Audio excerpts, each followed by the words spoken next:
They got into the business to cook, but needed to get camera ready. Here's how these celebrity chefs ended up looking like stars. Ina Garten's down-to-earth style has endeared her to millions of television viewers. She's a New York Times bestseller and a longtime favorite of Food Network fans. How did she go from the White House to cooking up a culinary empire? Let's take a look at how Ina Garten's transformation is turning heads. With a resume that includes accolades of business owner, chef, television host, and author, it's a given that Ina Garten has got some serious brain power.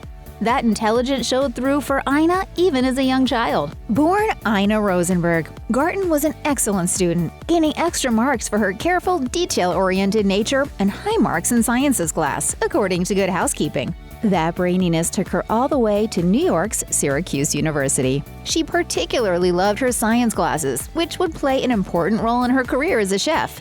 Garten told Good Housekeeping that all of her recipes and ingredients are measured precisely, as if they were a scientific equation. Garten's ability to learn things quickly would prove to be a vital trait in her professional life, and she's taught herself everything she knows, from how to make a chicken pot pie to the myriad ins and outs of running a small business.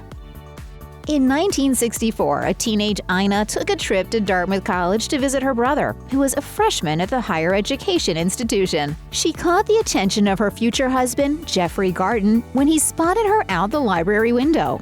He pointed her out to his roommate, who not only knew who Ina was, but had already planned a date with her that night. Once Ina went back home, Jeffrey began writing her letters. 6 months later, Jeffrey showed up at Ina's house in Stamford, Connecticut, ready to take her on a date. But that first date was, as Ina described it to Food Network, quote, a disaster. The two drove to a bar in New York, as the legal drinking age in the state was 18 at the time. Ina was still in high school. She told Food Network, "I had never been to a bar in my life. The guy at the door says, 'Where's your ID?' And I thought, 'What ID?' But the early speed bump in their relationship didn't deter the couple. They continued to date as Ina went off to Syracuse University. The couple eventually married in 1968 when Ina was 20 years old.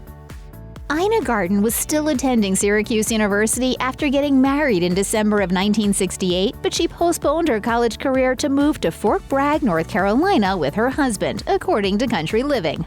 Jeffrey had enlisted as an officer in the United States Army and was to serve a 4-year military tour during the Vietnam War. Although she was putting off her pursuit of a college degree, the move to North Carolina may have been the most important step in her future culinary career, even if it didn't seem that way to Ina at first. With Jeffrey away all the time, she began cooking and entertaining guests as an enjoyable way to keep busy.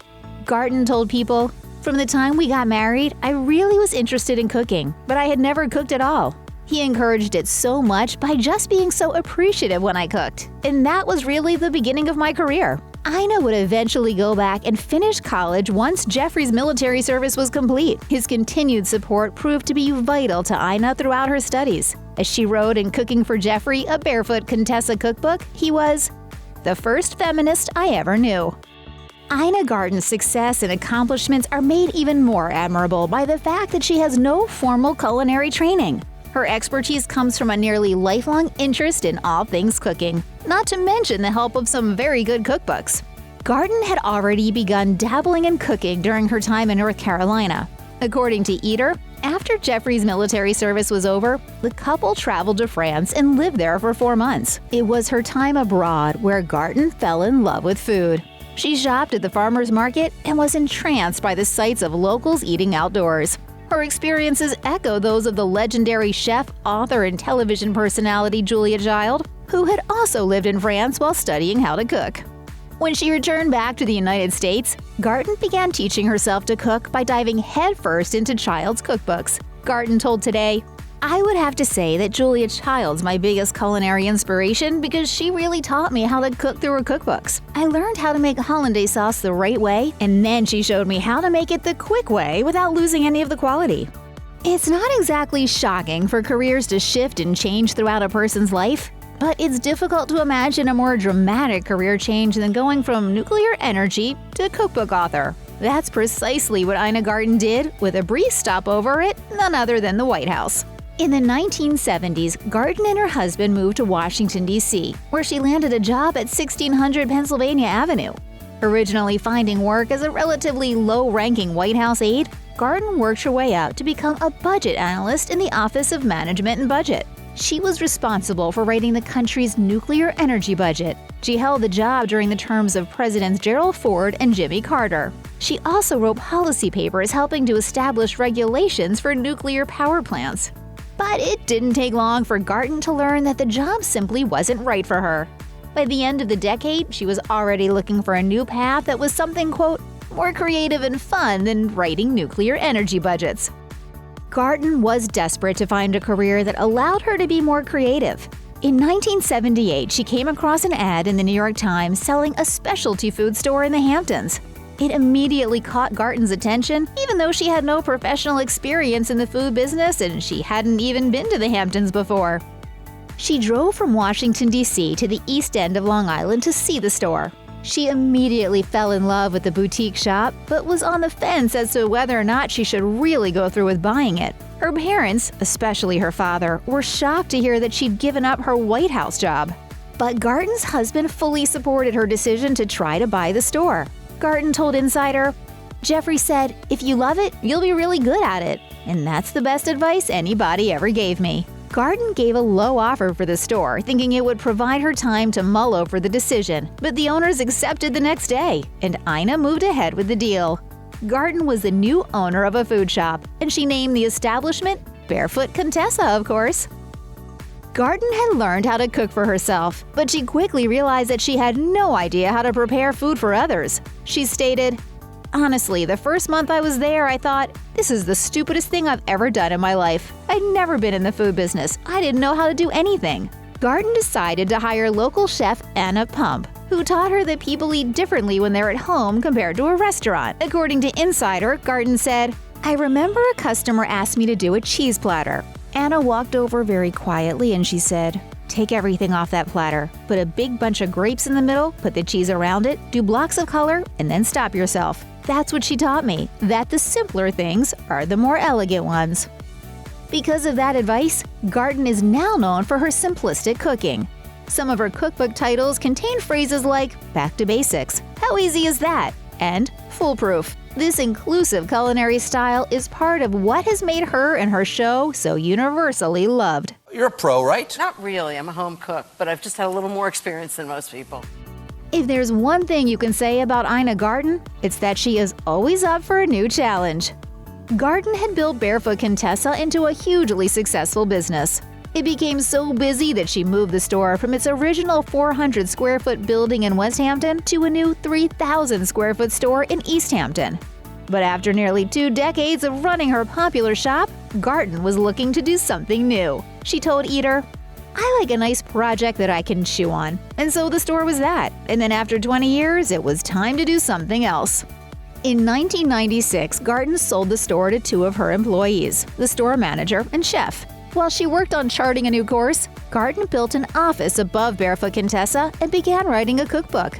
Filled with recipes she perfected over the years at her store, Garten published the Barefoot Contessa cookbook in 1999. The volume quickly became a bestseller and led her to publish 2 more cookbooks within the next 4 years. By 2002, Garten had already established herself as a very successful and popular cookbook author with an impressive business pedigree. That's when Food Network came calling. The first season of Garten's cooking show, aptly named Barefoot Contessa, aired in November of that year. The show centers on Garten as she shows viewers how to make not only impressive meals, but to easily create entire entertainment experiences for guests. It's filmed on her property in the Hamptons, though Garten has admitted that the film kitchen isn't in her main home. The wildly popular program has since made Garten a household name. Barefoot Contessa is one of Food Network's ultra-popular long-running series. But Garten doesn't dare to watch the show herself. She admits to having never seen an episode, telling Food Network, "I couldn't possibly. If I watched a show, I don't think I'd ever do it again." Not only has Barefoot Contessa reeled in plenty of viewers, it's also awarded Garten some serious praise from critics. She's won multiple Daytime Emmy Awards for Outstanding Culinary Host, and the show was named Best Television Program in Studio or Fixed Location by the James Beard Awards in 2018. Everybody loves someone who can cook, so it should come as no surprise that Ina Garten is so popular. Still, the list of famous friends she's accumulated over the years is pretty impressive, even for a culinary powerhouse like Garten. But her friendships go beyond the television screen. Take her relationship with Taylor Swift, for example. The two were introduced through a mutual friend, and then suddenly Swift was in Garten's East Hampton, New York home for a personal cooking lesson. Swift even wrote Garten's commendation when the chef was included in Time's list of the 100 most influential people in the world. Garten told People, "She's incredibly busy and incredibly in demand. That she'd take the time to write about me, it meant that she thought that we had a special relationship, which I feel we do." Other famous faces Garten calls friends include Tina Fey, who name-dropped the chef in an episode of 30 Rock, Jennifer Garner, who's had one of her own recipes featured on a Barefoot Contessa holiday special, and Katie Couric, who's been known to share a cosmopolitan or two with Garten. "I'm like that woman on the Food Network whose husband only comes home on the weekends, and she spends the rest of her time eating and drinking." Known for her recipe books and cooking shows, Lawson found fame with her picture-perfect kitchen and her relatable personality. Curious about how she rose to the top? Here's why Nigella Lawson is turning heads. Lawson wasn't born into a family of foodies, but she certainly had a leg up from the very beginning. Her dad, Nigel Lawson, was a well-known Conservative politician, and her mother, Vanessa Salmon, was a popular British socialite and heir to an enormous food industry dynasty.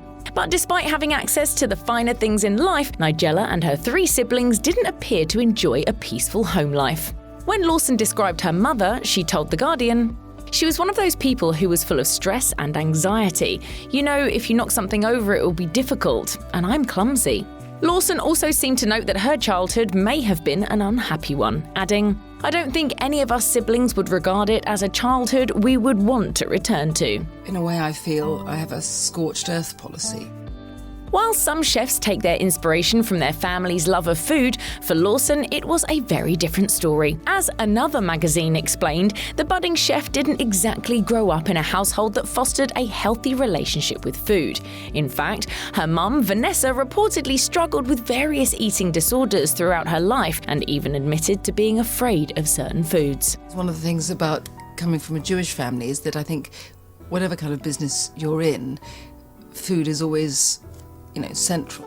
But it appears that witnessing her mother's difficult relationship with food was what inspired Lawson to do the exact opposite. She told The Guardian, "My attitude towards food is such a repudiation of her, a triumph over her, thinking, I'm not going to play that game, I'm not going to be that thin." Lawson's relaxed and joyful approach to eating would later become the basis of the chef's successful career.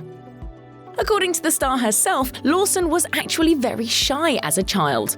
While this personality trait may seem like the polar opposite of her outgoing TV persona, Lawson has admitted that her introverted nature still affects her as an adult. She explained to the BBC, "I don't think being shy and being on television are opposites actually. When I have a purpose, I can do it." I don't know that I've ever thought, I need to cook to make myself feel better, but I certainly think cooking does make me feel better.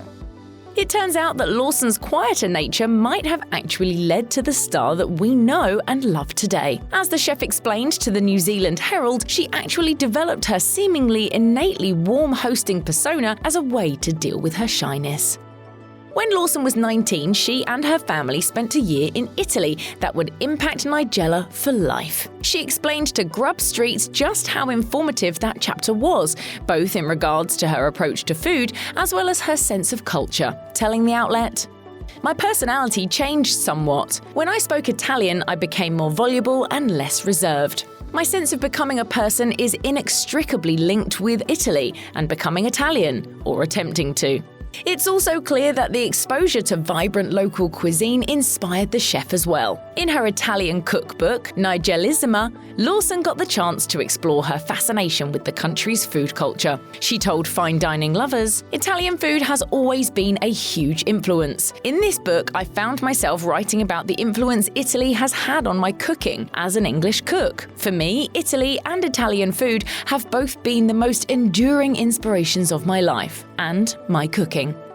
After spending time in Italy, Lawson enrolled at the prestigious University of Oxford to study medieval and modern languages. But she claims the most important thing she learned during her time as a student was just how much she loved to cook for others. She recalled to the Oxford Mail, "I would go to the covered market a lot to buy onions and sausages. I cooked an awful lot. French onion soup was my speciality. That's when I realised I was someone who liked feeding people." I have emotional connections to all sorts of food, but it's more to do with what I've eaten when. But she wasn't just wowing her friends with some home-cooked meals. She was also making a bit of a splash in the media and was frequently photographed for society magazines. It's clear that even during her college years, she was already beginning to show signs of a star-making turn. After graduating college, Lawson landed her first job as a journalist. And it seems that at that time, working as a TV personality and cookbook writer wasn't even in her plans. Lawson was soon tapped as the deputy literary editor of the Sunday Times, after which she became a freelance journalist, writing for The Guardian and The Daily Telegraph. Lawson also appeared on TV as a presenter and reporter, even covering Princess Diana's tragic death for Newsnight in 1997. Not all the strands of her life could come together, and she didn't always seem to get everything right. It wasn't until 1985, when Lawson landed a food column for The Spectator, that she began to cross over into her true passion. She went on to pen another food column for British Vogue in 1998, and by that point, it was becoming clear that food writing was Lawson's speciality. In 1992, Lawson married fellow journalist John Diamond, who also worked for the Sunday Times. The couple went on to have 2 children, Bruno and Mimi. And for Lawson, starting a family was a life-changing experience. She revealed to the Radio Times, "People who don't have children imagine that their whole lives would be all right if they had children, but they don't realise that having children gives you lots of problems. One is in constant worry." It is very difficult to have a working life if you have a family, if you have children. By the looks of things, Lawson has always remained deeply involved in her children's lives. When Bruno was a teen, a friend told The Express, "He adores his mummy's cooking and appears quite often in her TV programmes, looking sheepishly out from his mop of hair, virtually licking the plate clean." I cook for my children. I grew up eating my mother's hair, and I don't see why they can't grow up eating mine. As for Mimi, the Daily Mail snapped her having lunch with her mother in 2020. It certainly seems like this famous chef has always prioritised quality time with her kids. In 1997, just as Lawson's career was taking off, her husband, John, was diagnosed with throat cancer. What followed was a difficult 4 years, during which John's tongue had to be removed and he was fed through a tube. He died in 2001 at the age of 47. As The Guardian noted, throughout their last few years, the couple made the most of their time together by frequently throwing parties for their friends. Shortly after John's death, Lawson was already back to work. She explained to The Telegraph, "I took 2 weeks off, but I'm not a great believer in breaks." But it appears that this is exactly what John would have wanted for Nigella. In an emotional farewell note, he wrote, "How proud I am of you and what you have become. The great thing about us is that we have made us who we are." Prior to her husband's death, Lawson lost her mother and sister to cancer. The chef's mother was just 48 when she died, and her sister was just 32. Their passing had a profound impact on Lawson, and she explained to Good Housekeeping in 2020, "To be completely honest, I've never been able to take for granted that I'd be alive by this age. Even if I were the sort of person who planned ahead, I don't think I would have seen myself here. I kind of think you can't do anything about aging. So why complain?" Lawson went into more detail about how her mum and sister's untimely deaths influenced her perceptions on aging, telling the Sunday Times, "When you have seen people you love die young, the idea of complaining about getting older is just revolting." Having spent more than a decade working as a journalist, in 1998, Lawson finally released her first book, How to Eat: The Pleasures and Principles of Good Food. At the time, The Guardian noted that it was so well written, it was almost the kind of cookbook you could read in the bedroom, rather than just in the kitchen. With literary success under her belt, Lawson hit TVs across the globe. In 1998, she appeared on Nigel Slater's Real Food, and it didn't take long for producers to realise that without a doubt, Lawson was made for TV. 2 years later, in 2000, she landed her first cooking show, Nigella Bites. But while her on-camera work is what made her a household name, it hasn't been an easy task for the chef. She told Good Housekeeping, "It's physically very draining standing up and filming all day. It's a bit frightening, and I always think, I don't know if I can do this again. But then I start and I get excited again." No, that's going to be good. After mourning the loss of her first husband, Lawson remarried well-known art collector and advertising exec Charles Saatchi fairly quickly. But after almost 10 years together, scandal hit the couple after a photographer captured shocking images of Saatchi seemingly assaulting Lawson in public. The photographer recalled the event, telling Vanity Fair that he had spotted the couple sitting outside a restaurant, celebrating Saatchi's 70th birthday. Explaining that Saatchi appeared to grab Lawson by the throat, he claimed, "I saw her lurch violently backwards, then he did it a second time, and it was so violent." The photos led to a major tabloid scandal and eventually to court. The case was filled with wild accusations about everything from embezzlement to drug use. Saatchi originally claimed that the photos merely showed a, quote, playful tiff, but in 2013, shortly after the scandal, Lawson and Saatchi divorced. Having her personal life strewn across the tabloids while photographers closely followed her family was brutal for Lawson, who has always preferred her privacy. In fact, the bad press proved to be so difficult, she developed a new policy of only discussing her professional life in interviews. But while she's kept mum on personal topics, Lawson did open up in one interview, explaining how the tabloid scandal had completely impacted her life. She told the Irish Times, "Becoming a tabloid story and everything I went through then, shame, various things, in a way gave me a form of trauma of its own, and I don't think I've addressed that enough to talk about it." Despite the obvious challenges in her personal life, Lawson has continued to steadily build her empire throughout the years. In fact, she has reportedly sold at least 3 million books around the world, while her net worth sits somewhere around $15 million. She has also made sparkling appearances on Top Chef, Iron Chef America, and MasterChef, while continuing to release cooking shows and specials on a regular basis. Nigella Lawson. Gordon Ramsay named a turkey after her. She's legit. Even Lawson is able to acknowledge how far she's come. She looked back at her early days and the release of her first book and admitted that everything had indeed changed for her. In fact, her celebrity status just might be comparable to that of a beloved royal. As British food writer Diana Henry explained to the Irish Times, "In the UK, I often think that she has Princess Diana-like status as a celebrity. She is that well known, she is that well liked."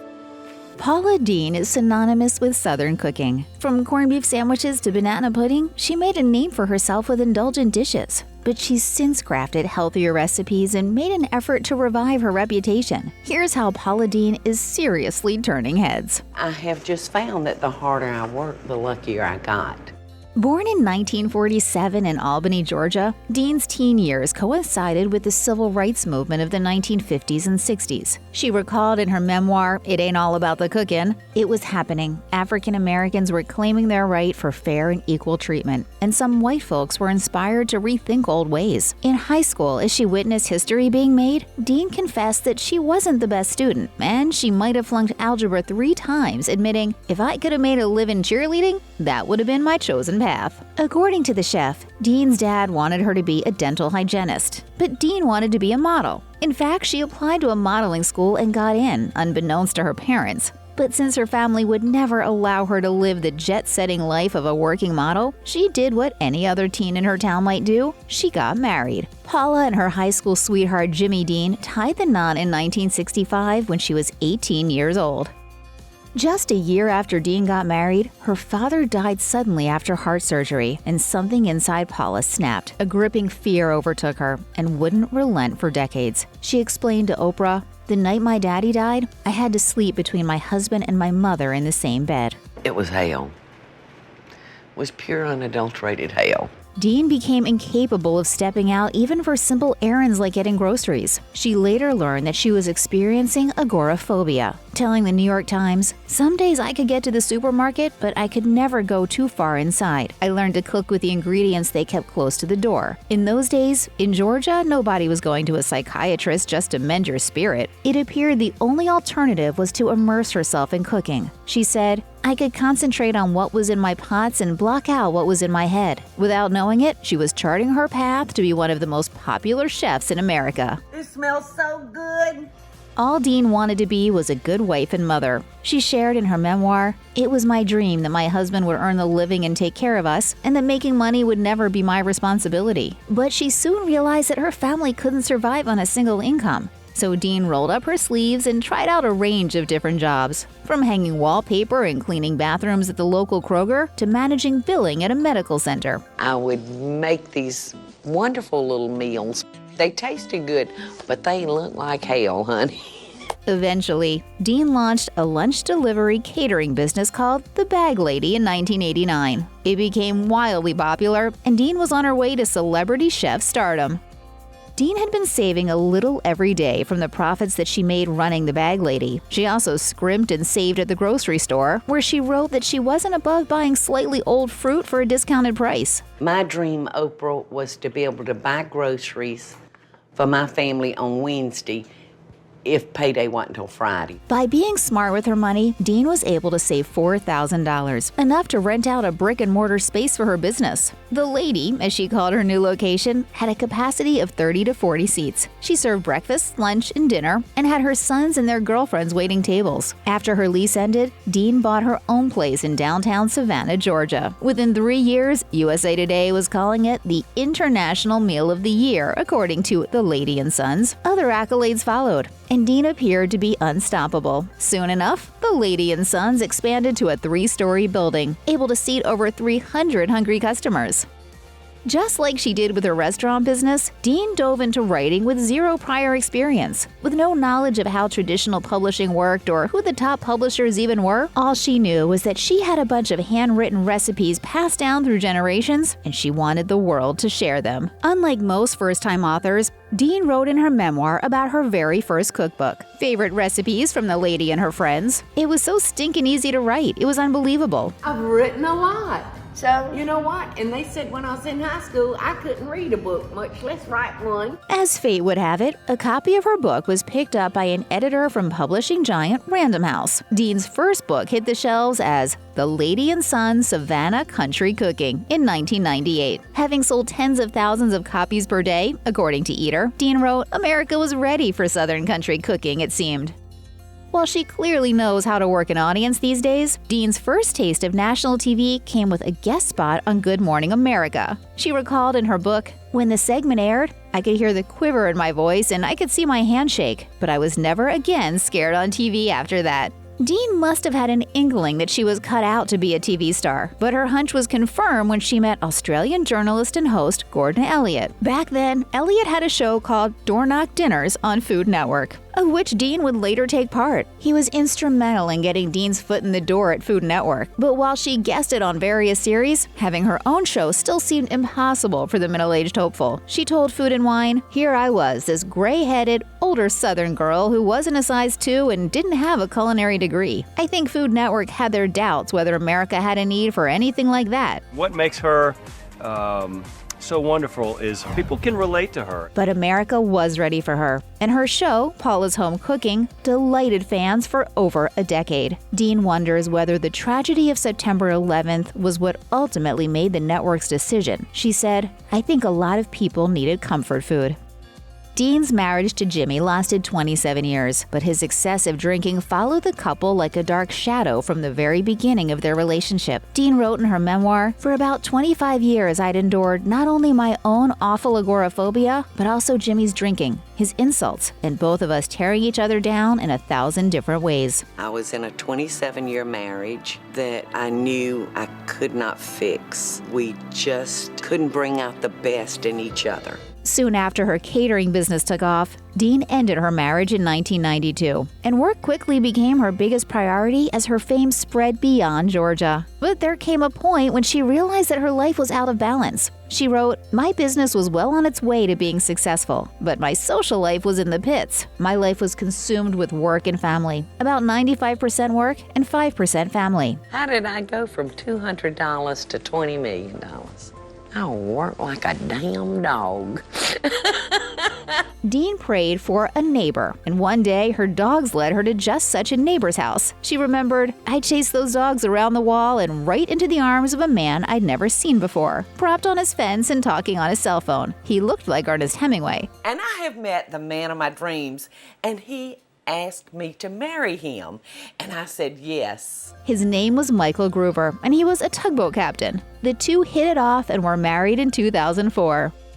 By 2007, Deen had published 5 books, was starring on Food Network, owned a chain of restaurants, and had tied the knot for the second time. She also had a lot to lose as the public face of a booming empire. She wrote in her memoir, "Maybe if you heard the truth about Paula Deen, about the mistakes I made in life, how bad my judgment's been at times, and how guilty I feel because my mothering wasn't always so wonderful, well, maybe you wouldn't be quite as loving to me as you have been, and that would kill me." You know, a lot has gone on in this kitchen. In her book, Deen presents herself as someone far from the perfect personality that TV had painted her to be. She even confessed that she's a smoker, adding, "It's an addiction I can't quit, though I try every day."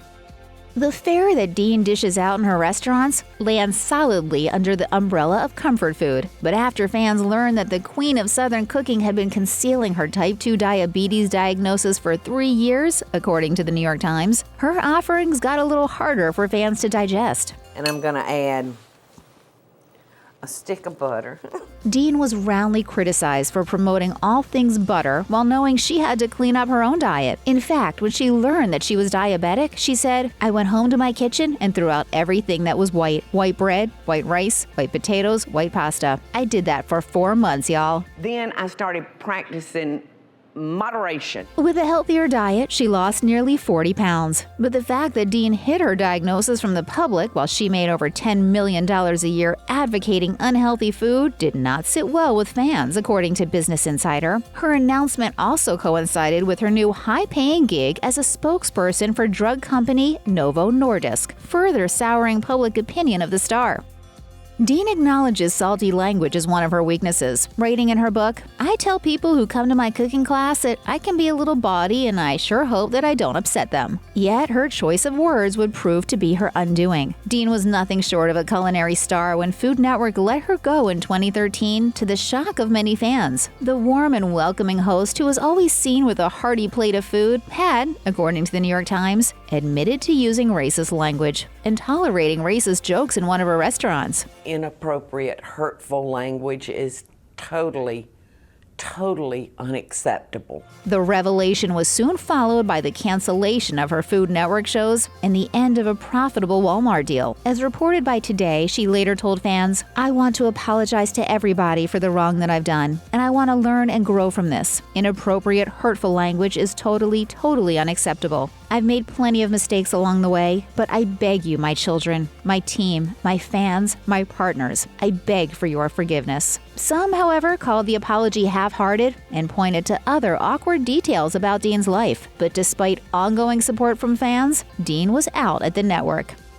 In the fallout, like dominoes, all the standing connections that Deen had with a sizable number of brands fell apart. Target stopped selling her line of pots and pans, while Walmart announced it would no longer stock Deen's line of merch, according to the New York Times. Drug maker Novo Nordisk dropped her as their spokesperson, and her publisher Random House officially called it quits. But, armed with ladles and oven mitts, Deen made a plan to reconnect with her audience by launching the Paula Deen Live Tour. She also bought all the rights to her shows and released them on her own digital platform, the Paula Deen Network, along with original content. Instead of drifting out of the spotlight, fans saw her in more roles than ever before, including a stint on Dancing with the Stars. She ultimately found her way back to cooking TV with Positively Paula in 2018. Food is comfort, food is friendship, and most importantly, food is love. Gina Neely is best known for co-hosting Down Home with the Neelys. The series ran for 143 episodes, becoming the highest-rated show on Food Network. But trouble had been brewing in Neely's personal life. From her humble roots to celebrity status, here's how far she's come and where she's headed now. Going by recipes like barbecue baked potatoes and chicken, pot roasts and southern steamed corn, and the stories behind those dishes that viewers discovered on Down Home with the Neelys, it isn't difficult to guess that Gina Neely is proud of her southern roots. She was born and raised in Memphis, Tennessee, just a short walk away from Melrose High School, where she met her future husband, Pat Neely. Growing up, Gina was exposed to fresh food and practiced the now trendy farm-to-table concept with her family. Writing in the couple's cookbook, Back Home with the Neelys, our grandparents used their backyards as gardens, and most of the vegetables our parents and grandparents cooked with were grown in them. The youngest of 5 siblings, Neely remembered how her childhood days were filled with love. She shared with Aspire magazine, "Even though I am the product of a single parent, I thank God for my awesome village that surrounded me. I spent a lot of time with my great-great-grandmother, who was the matriarch of our family. She had the ability to surround you with so much love that you never ever once felt left out or less than." After graduating from high school, Neely moved to California for a few years, but she soon returned to Memphis, where she has lived ever since. Both Gina and Pat attended Melrose High School in Memphis. When they met during their sophomore year, Pat recalled in their book that he was truly mesmerized by his future wife. He recalled, "I don't believe I opened my mouth. I couldn't take my eyes off her. I am sure Gina was thinking, can he talk?" A couple of years later, the two started dating, but they split up by the end of their senior year. Pat wrote, "We graduated and parted ways. I went off to college to pursue my football dreams, and Gina moved to California to live with her older sister and attend college." Pat and Gina carried on with their lives and married other people in the 10 years that they were apart. But in 1993, when they met up again at their 10-year high school reunion, both were divorced. Gina had a daughter from her first marriage, and Pat and his family had opened their own barbecue restaurant. However, despite the time gap, Pat's feelings for Gina were still very much alive. He wrote, "Our reunion was a real reunion. The banquet was the prom we never had." Gina moved back to Memphis, and just 2 years after the big reunion, the couple got married in 1995. It just so happens that celebrity chef Paula Deen was an instrumental part of Gina and Pat's foray into showbiz. In 2006, Deen's sons, Bobby and Jamie, had set out to hunt for the best local eateries in the nation for a Food Network series called Road Tasted. It was then that they chanced upon Neely's Barbecue in Nashville. According to Paula's foreword in the Neely's book, after taping the episode, the Deen brothers knew they had struck gold. Paula remembered, "They called their mama and said, 'I think we've found something really special here.'" I was not even on camera. Wow. And the producer was just watching me, and he was like, "What do you think about doing this show?" What followed was a chance for the couple to be featured on Paula's Party, a Food Network show where Deen cooked and chatted with guest celebrities. And the Neelys made a great first impression with network executive producer Mark Schneider. Gina told Knox News, "He said he saw something in us that was very natural and very comfortable." That brought about a flood of opportunities for the Neelys. First, they came out with Down Home with the Neelys in 2008. Then in July of that year, they took over the Road Tasted series from the Deen brothers, who wanted to turn their focus to their restaurant business. The crazy part about it was I never wanted to do that show. I never wanted to live my life quite out loud like that. It was never Gina's intention to be famous. On the day Road Tasted was set to be filmed at Neely's Barbecue, Gina had simply shown up to support her husband and help the restaurant prep for the shoot. But after watching her interact with the crew, producer Mark Schneider sensed a star quality in Neely. Gina explained to Say It Southern, adding, "I was just talking to the producer, laughing and having a good time, messing with people as I love to do, and not knowing that the producer was looking at me the whole time." When she was asked if she ever wanted to appear on TV, Gina supposedly replied, "No, not really, but thank you." Fans may laugh at this now, but back then, Gina was dead set against a career in showbiz. But she also recognized a once-in-a-lifetime opportunity for herself and her husband. And so, for her family, she put her hesitations aside and said yes to what would become one of the highest-rated shows on Food Network, Down Home with the Neelys. Her idea was just to do one show and return to her normal life, but it appeared that for this couple, there would be no going back. While Gina wasn't initially excited about living life in the public eye, it seemed that neither were her daughters. Neely's daughter, Spencer, was 19, and her daughter, Shelby, was 13 when Down Home with the Neelys premiered on Food Network. In an interview with People, Gina revealed, "My children hated the show and the attention it brought and hoped I would leave." Caught between her daughter's wishes and the pressure to accept a golden career opportunity, Neely made a choice to sign on for the show with the condition that the family wouldn't need to move from their home and that the girls would continue with their normal schedule. She wanted to make sure that the Neelys' choice to be on TV didn't impact their daughters' lives. She told Say It Southern in 2018, "I was really trying to hold on to that sense of normalcy." Being moms, that's the best job in the world. But despite all of the success, the Neelys' kids never warmed up to life as the offspring of celebrity chefs. Gina said, "They are just very private, normal girls, and they still to this date don't like it." Patrick Neely, here's some more date nights to come. I'll be awaiting, baby. Not once on their show did it ever come across like Pat and Gina had relationship issues. In fact, they were warm, flirtatious, and very in sync. Or that's what viewers thought. As Gina told People, "I was going to divorce Pat prior to the show, and then all of a sudden the train jumped on the track and I had to hold on for my life." He felt like we didn't spend enough time together. I felt like we did, and we needed a little space. Gina and Pat had known each other since they were just 1 year old and had started a life together with humble means. Gina told Forbes, "When Pat and I got together, we didn't even have a bed. We threw some pallets together to make one. We were at zero and he had to build from that. But when you go through humble beginnings, that's what makes you sustainable." Unfortunately, their marriage could not be sustained despite the show's success. At the time, Gina felt that she and her husband weren't on the same page. The duo sought help from a therapist many times, with Gina revealing to the outlet, "I didn't want to relinquish my marriage, but I couldn't let anyone else dictate my path or limit my future." The star says she tried walking out of the relationship 5 times before she finally closed the book on 20 years of marriage in 2014. In 2015, Gina announced that she had shrunk from a size 8 to a size 0 in a little over 12 weeks. The star said her priority was, quote, "to feel better and have more energy," but she ended up losing 35 pounds doing it. She later put in some effort to gain a little bit of the weight back so that she didn't look like what she called a bobblehead, according to People. Neely, who was the spokesperson for the George Foreman Grill, had taken up the brand's weight loss challenge in 2013. Neely was 45 years old then and was undergoing an emotionally challenging phase in her marriage. She told IndieStar, "Working out really became the saving grace for me, if you will, getting me through all of that. It kept me positive. It kept me moving." I feel lighter, I feel brighter, I feel sunnier, I feel so happy. So I'm getting Gina back. Her workouts included everything from CrossFit to running, walking, pole dancing, Zumba, and hip-hop. Besides exercising, she also changed her eating habits. She replaced pork and beef with lighter meats such as chicken, turkey, and fish. And as far as eating healthy in a pinch, she said, "I would keep a can of tuna, the kind that you pop open, and put it in my purse and eat that right out of the can." After Gina's divorce, she took a break from TV for over 3 years before producing her own cooking show, Chop It Up with Gina Neely on Aspire TV. But Gina badly needed a break from showbiz before taking on the new venture, telling a local NBC outlet, "When I was on TV living my life out loud doing 2 shows, appearances, a New York Times bestseller, it was everybody pulling. You just feel like, oh my God, I can't breathe. Can I just get a little breath?" So I needed to step back and assess things and look at my life as a whole, and I didn't really like what I saw, and took the courage to change that. Who wants their hair to smell like smoke? Not I this don't. weed. I ain't not trying to do all that. That ain't my ministry right there. I want to stay cute while I'm grilling. On her own show, Gina gets to share her new outlook with fans, portraying a more relaxed, authentic version of herself. As she told Say It Southern, Food Network often controlled the way she appeared on camera, but on Chop It Up with Gina Neely, she says, "People can really get to see a little more of my personality, a little more me in a more transparent way."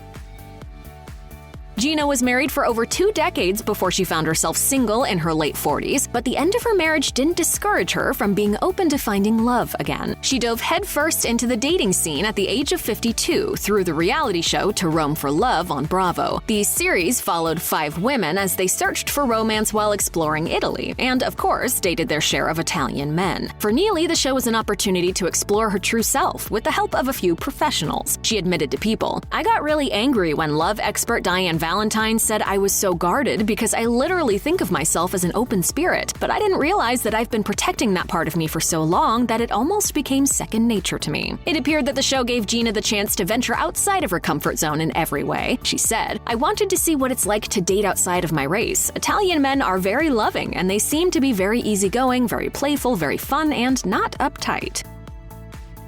Becoming a celebrity chef was never Gina Neely's plan, and the success of Down Home with the Neelys was never her dream. Instead, she originally did it for her husband, later realizing that she had forgotten to prioritize herself. She said via OWN, "I found myself kind of trying to dim my light to make Pat's light shine, and that is never a good thing. It became necessary for me to find my path." Aiming to inspire others to find their true happiness, she began work on the self-help book, These Are My Rules, This Is My Life, and I Want It Back in 2020. She explained, "My hope is most women will realize you do not have to be everything for everybody. You can own this life without the guilt and without the shame." But you don't stop living because bad things happen, you keep going. Though she's well known today, Anne Burrell had to figure out her way to the top of the culinary world by herself. Through hard work, she's created a unique identity in the food world, and her transformation is still turning heads. Growing up, Burrell wasn't especially interested in academics or extracurriculars, and when she turned 16, she took up a job at McDonald's, as she told Bella magazine. My first job ever, I was a friteurier, which is the French word for a fry cook. I got to make French fries at McDonald's. Little did she know that she would one day become a world-famous chef, working in the kitchens of important restaurants across the world. As a kid, Burrell had dreamed of becoming like Julia Child when she grew up. But the dream fizzled out as she got older and disappeared when she decided to major in English and Communications at New York's Canisius College. After her college graduation, she landed a job in a non-culinary field, a job she called rotten in an interview with Canisius College magazine. Thankfully, she realized that she was, quote, way too young to be miserable, and decided to start fresh by joining the Culinary Institute of America. But it wasn't an easy decision. She explained, being a chef wasn't the cool thing.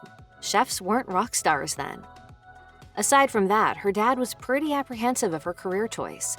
Burrell told NBC News, he was like, "You want to do what? A girl like you wants to go to work in a kitchen." And there was not even a Food Network to aspire to be on. It was just like, I just knew that I wanted to do it. Joining the Culinary Institute of America was one of the best decisions Burrell made. She told Star Chefs, "Culinary school was the first time in my life that I was at the right place at the right time." Soon after graduating, Burrell left for Italy. She explained to Canisius College magazine, "I wanted to expand my horizons. When I went to Italy, it was like, wow, this isn't anything like what I know of Italian food, and I love it so much more." She spent 3 months at the Italian Culinary Institute for Foreigners, soaking in the culture and cuisine of the country. Following that, she worked at restaurants in Umbria and Tuscany. Both brought in new experiences that only deepened her love for the Italian way of cooking. Speaking about her time working for one restaurant in particular, she recalled, "The day a new olive oil was released, everyone gathered at the restaurant, and we grilled bread with bruschetta and ran across the street and poured the new olive oil over it. To this day, it was the purest flavor I've ever experienced." Burrell came back from Italy eager to apply the skills she had gathered in Italy to the kitchens of New York restaurants. With top restaurants in her portfolio, Burrell eventually transformed into an especially sought-after chef in New York. But as work continued at a heated pace, Burrell began to burn out, and she wasn't alone. A 2017 study by Unilever Food Solutions revealed that over 70% of chefs are sleep-deprived, while over 60% report feeling depressed. Over half were so stressed they felt they were at a breaking point. So at this point in her career, Burrell wisely took a sabbatical from the restaurant business and began teaching at the Institute of Culinary Education in New York. According to Restaurant Girl, teaching proved to be a profound experience for Burrell. She told Canisius College magazine, "I needed a change of scenery, but something still involved with cooking, and it definitely made me a better cook. It really made me question cooking techniques and ask myself, why do I do this?" Though Burrell enjoyed her time as a teacher, she felt that teaching was something that chefs took up at the end of their careers, not at the beginning, where she considered herself to be. More importantly, she realized that she missed the buzz of restaurant kitchens and itched to get back into full-time cooking. I love my job, and I'm good at it. After her stint teaching, Burrell got back to wearing her chef's hat and became the executive chef at the Italian restaurant Lumi. Later, she was hired by the big guns of the restaurant industry, Chef Mario Batali and Lidia Bastianich, to join the team at Italian Wine Merchants. This opportunity, little did she realize at the time, would change her life even more dramatically than previous opportunities. Batali picked Burrell to act as his sous chef in the reality show competition, Iron Chef America. She told Canisius College magazine, "Why he asked me out of the hundreds of people who worked for him, I never questioned it, and I never looked back. I was just very, very lucky." Iron Chef America was both a stressful and delightful experience for Burrell as she assisted Batali with prep work and making dishes. She told Restaurant Girl, "My philosophy is, I want to help as much as I can, and I am not going to be the reason Mario loses." Iron Chef proved to be a stepping stone for Burrell, who went on to expand her culinary empire by appearing on other Food Network shows. Riding on the fame that Iron Chef America brought her way, Burrell landed a job as executive chef at Centro Vinoteca in New York in 2007. She crafted a menu there after a heavy amount of research and investment of time. She told her college magazine, "It's building something from scratch. It winds up being your baby, and you are very invested in something like that." Though the restaurant closed in 2008, it served as the stone that she stepped on to launch her own Food Network show, Secrets of a Restaurant Chef. Soon, Burrell would be called in to co-host Worst Cooks in America, a show that shot her to fame and defined her as someone who demystifies cooking for even the most seemingly hopeless home cooks. She explained, "I try to take the fear factor out and let people know that it doesn't have to be this awesome, daunting experience." For Burrell, doing Food Network shows of this type was not much different from teaching her previous students how to cook. She told Own Your Kitchen, "TV is just the medium to get the message out there. At the end of the day, I'm just a cook." Burrell's stellar menu at Centro Vinoteca gained many positive reviews. But in March 2009, what came as a shocker for fans of the high-energy chef was the news of a lawsuit filed against Burrell for workplace discrimination. The lawsuit, as reported by Eater, alleged that Burrell used derogatory words to address the female staff at the restaurant. According to Gothamist, the suit alleged, the male employees were not treated in the same or similar manner, and the plaintiffs were treated in this manner because of their sex. Allegations aside, the restaurant itself seemed to be sinking, announcing bankruptcy just a few months after the lawsuit against Burrell surfaced. And Burrell, as a reader writing to Syracuse.com reported, might not have been the most pleasant chef you might want to hang out with, given that she was, quote, condescending. That may come as a bit of a shock to her fans, given the sweet and patient mentor she appears to be to the most disappointing chefs in America. The letter writer mentioned that the chef was rude and made little effort to connect with her fans. Burrell's private life was under tight wraps until Chopped host Ted Allen made a public comment about her relationship status in Romaine Patterson's show on SiriusXM. He said, "I am not going to put a label on Anne, but she is dating a woman right now." Allen's news spread like wildfire, with everyone talking about Burrell's sexuality without her full consent. Yet, responding to the hullabaloo, a representative for Burrell said, "Anne doesn't feel she was outed. She has made no secret of her relationship. Her significant other is a very private woman. They've been together for a couple of years and spend a lot of time together. It is no secret in the culinary world." The woman was none other than award-winning chef Cora Grieveson. Burrell and Grieveson were engaged in 2012, according to a tweet that Burrell posted on New Year's Eve of that year. Things had progressed so much that Burrell told Entertainment Tonight, "I think we're thinking of a destination wedding, maybe in Puerto Rico. And that's where we got engaged, and the first time we ever traveled together was to Puerto Rico. So it's kind of a special spot for us." But their relationship didn't last, and their wedding was canceled.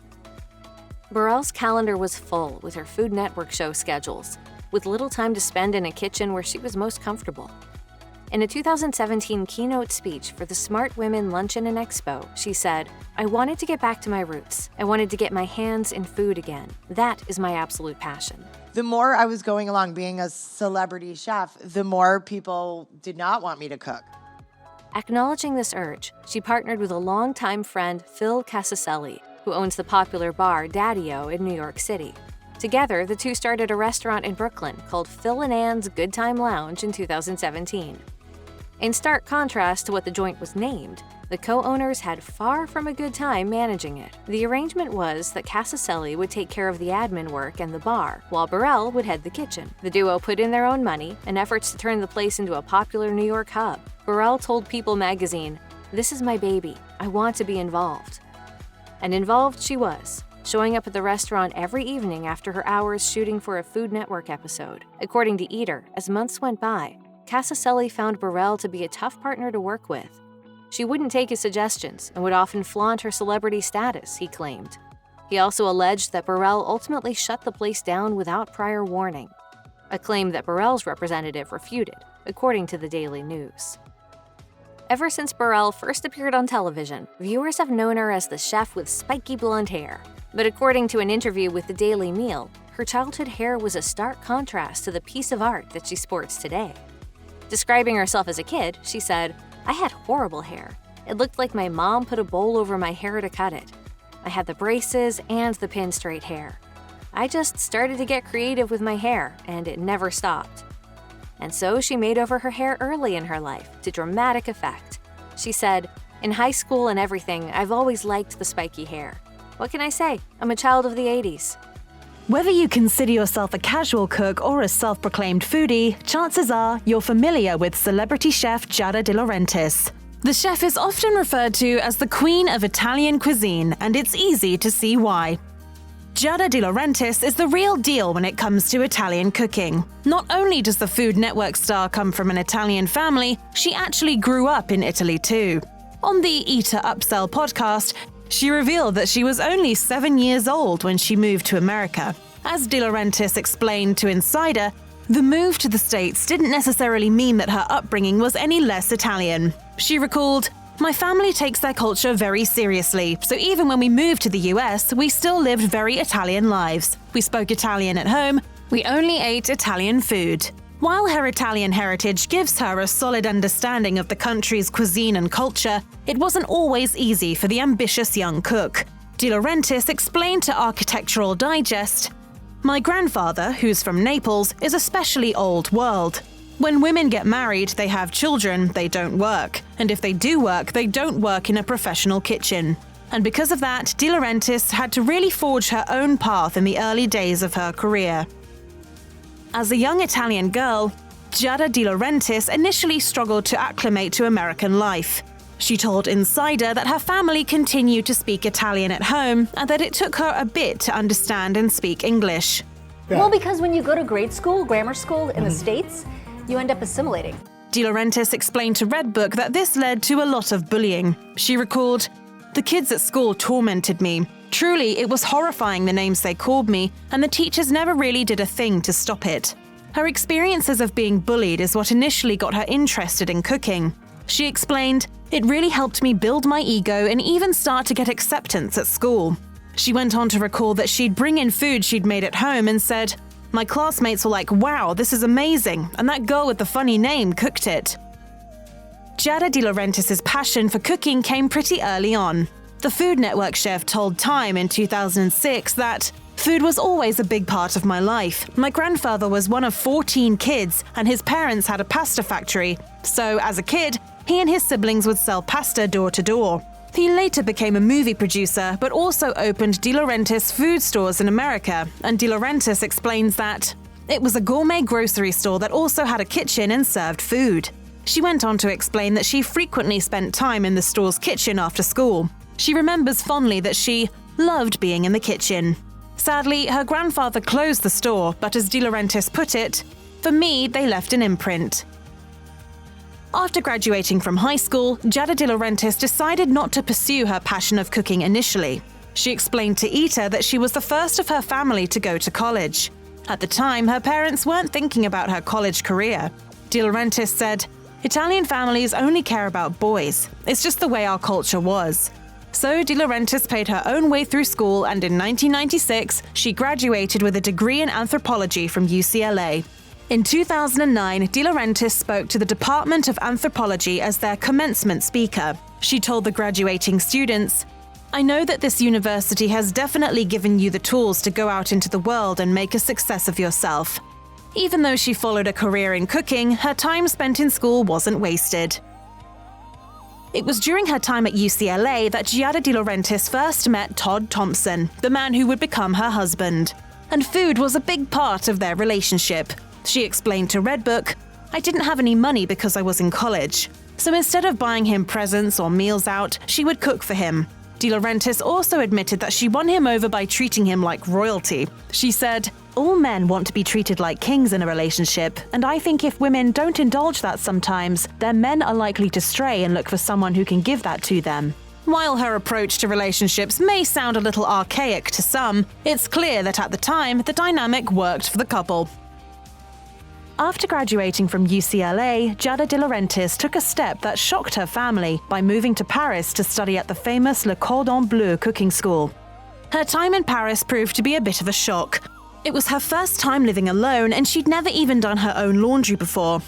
Her intensive program took up 6 days a week, and on Sundays, she would head to the laundromat. As she recalled to Ita, "I would lug all my sacks of stinky, dirty chef clothes that reeked and reeked." De Laurentiis explained that the entire course load was extremely stressful, and due to the intense pressure, the young chef lost 10 pounds overseas. She explained, "I couldn't eat, sleep.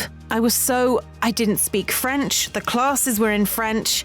At the time, she worried that she'd made the wrong decision, stating, "I don't know what I was thinking." Luckily, we know that things eventually worked out in her favor.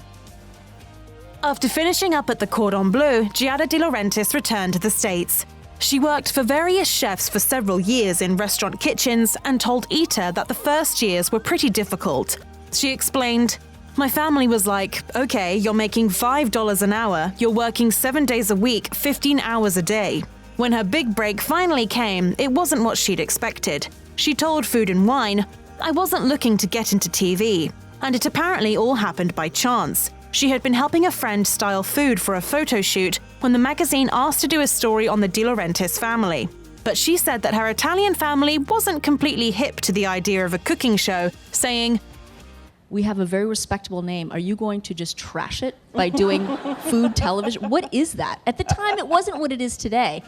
De Laurentiis explained she provided recipes for the piece, and a producer from the Food Network saw the article and asked De Laurentiis for a demo tape. She said, "9 months later I did it, and Everyday Italian was born."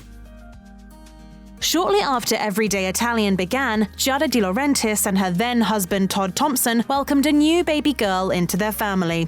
She explained to Redbook that it wasn't exactly planned and the couple had decided against having children, saying, "But then Jade came along and I was very afraid, and so was Todd."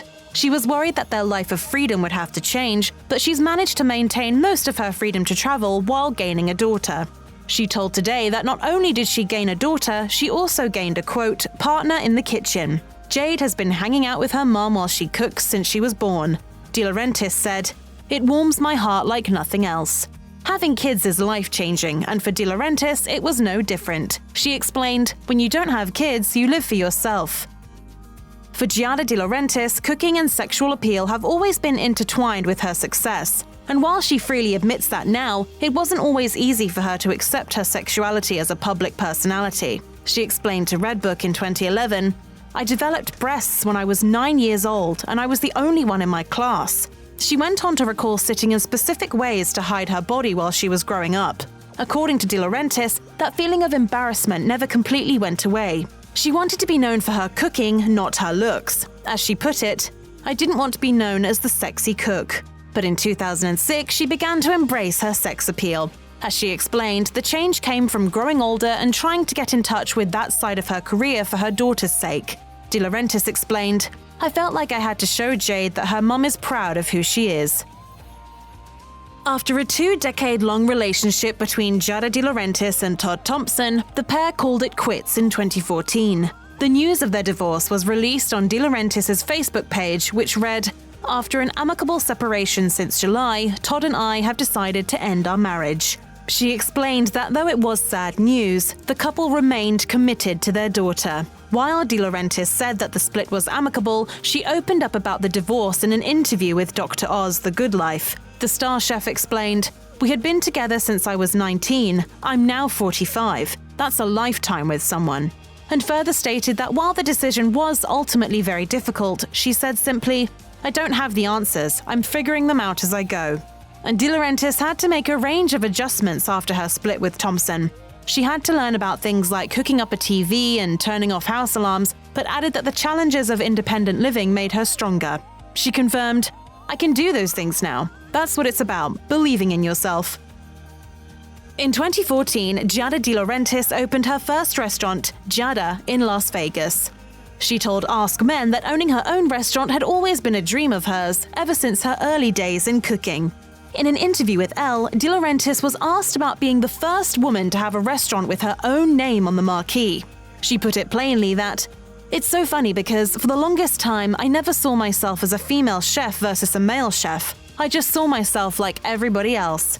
But she said that over the years, she began to notice that there was a gender gap in the industry, stating, "I've started to think about it a little bit more and realized that if I'm going to actually make a difference and I'm going to put my own stamp on things, I have to kind of fall back a little bit on my femininity," explaining that she's learned to appreciate that her femininity actually means she has something different to offer over her male peers. In 2018, Giada De Laurentiis confirmed that she had found love for a second time after her difficult divorce. She told People she's been in a relationship with TV producer Shane Farley for 2.5 years. The everyday Italian star opened up about the trajectory of their relationship, saying, "After I got divorced, I spent about 1.5 years alone, not dating, just figuring things out."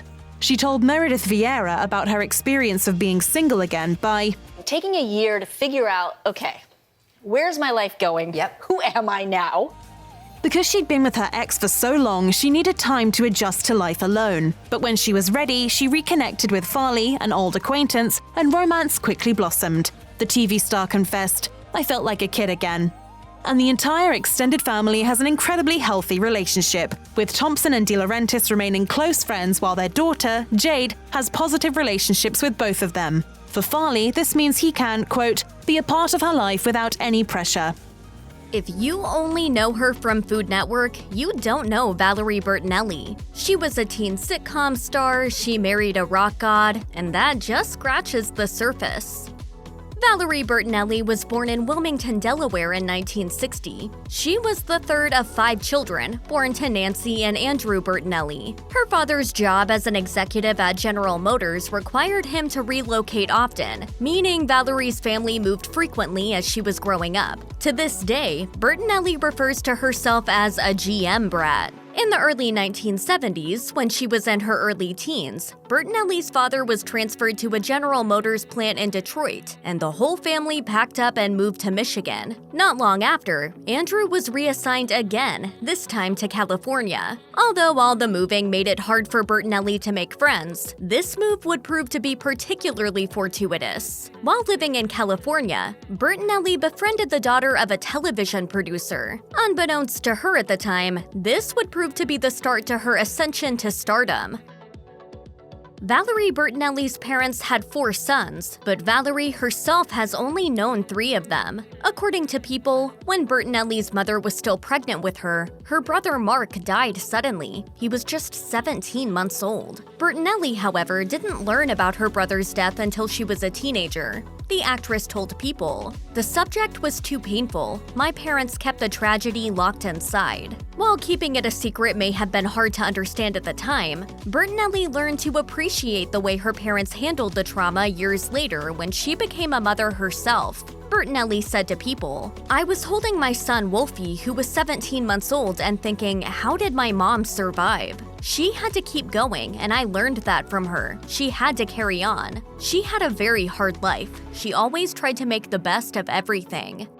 Although she wouldn't come to be known for her culinary skills until later in life, Valerie Bertinelli's love of cooking started at a very early age. It was Bertinelli's family that introduced her to the culinary world. Bertinelli told the Food Network, "I remember sitting on the stool watching my nonni roll out gnocchi, cappelletti, and fry bread, and asking me what I wanted in the fry bread. Whether I wanted it sweet or savory, jelly or cheese, I still have her rolling pin." Her mother, who always cooked all 3 of the family's meals each day from scratch, was another big culinary influence. Bertinelli told the Food Network, "My mom had a wonderful risotto that I still haven't perfected. She really makes some mean roast chicken. I mean, it was perfect every single time, and I still don't know how she did it."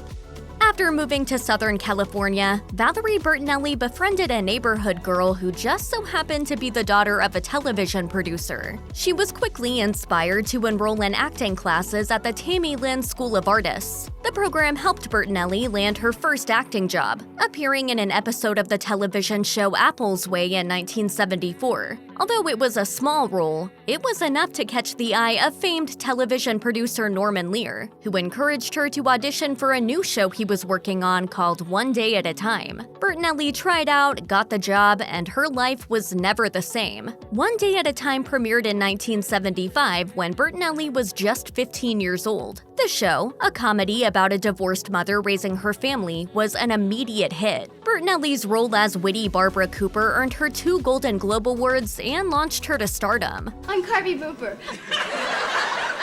I'm Barbie Cooper.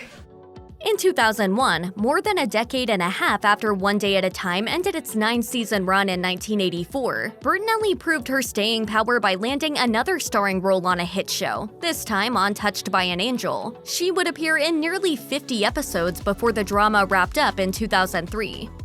When Valerie Bertinelli woke up on August 28, 1980, she had no idea she would be meeting her husband that day, says Page 6. She hardly thought that he would be a world-famous musician, but that's precisely what happened. That night, Bertinelli's brothers invited her to a Van Halen concert, where they were hoping her celebrity status would get them backstage. As it turns out, Bertinelli was happy to oblige. The actress told Oprah, "I took a look at the 8-track cassette that was in the back of my Corvette, and I saw a picture of Eddie Van Halen and I went, oh yeah, I'll be going. He's a cutie." The plan worked, and the group got backstage, where Bertinelli came face-to-face with Eddie for the first time. She fell in love immediately. A few days after the concert, Van Halen invited Bertinelli out, and the two were inseparable from then on. And in April 1981, a mere 8 months after that initial meeting, the famous couple got married. Bertinelli was only 20 years old.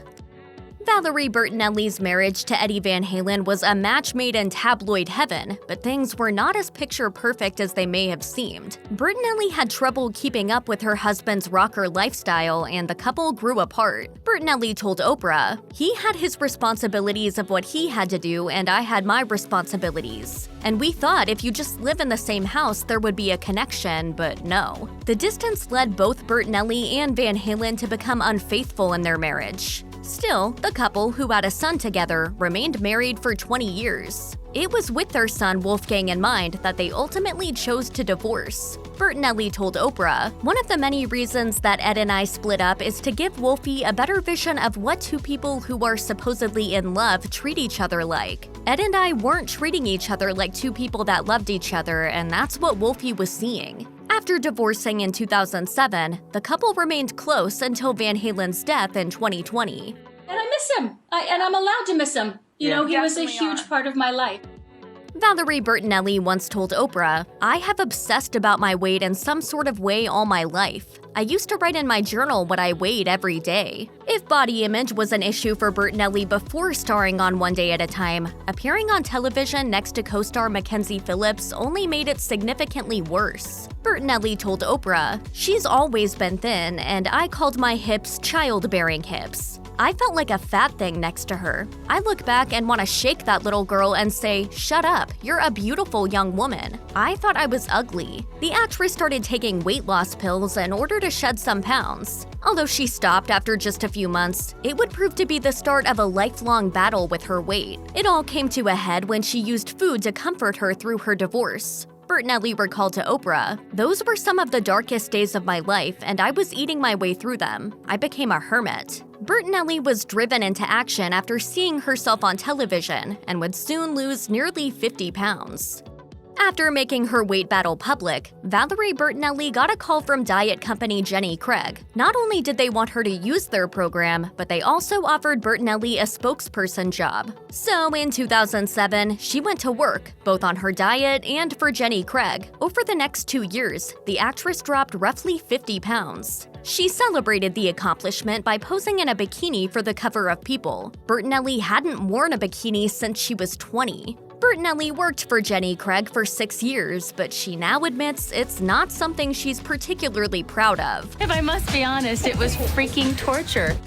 In the summer of 2021, Bertinelli shared a tearful response to being body shamed. In return, one commentator brought the former spokesperson's past into question, writing, "You spent decades telling the rest of us to get thin, shilled weight loss shakes, potions, and snake oil, and now want to be a body-shaming warrior?" While pointing out she was simply venting and not claiming to be a victim, Bertinelli acknowledged the error of her ways, writing on Twitter, "Yes, I spent 6 years shilling for Jenny Craig. I have been buying into the diet industry my whole life, and then I became part of the problem. So here I am today receiving the karma of my actions." Valerie Bertinelli has been working in front of the camera since she was a teenager, and she's been cooking for even longer.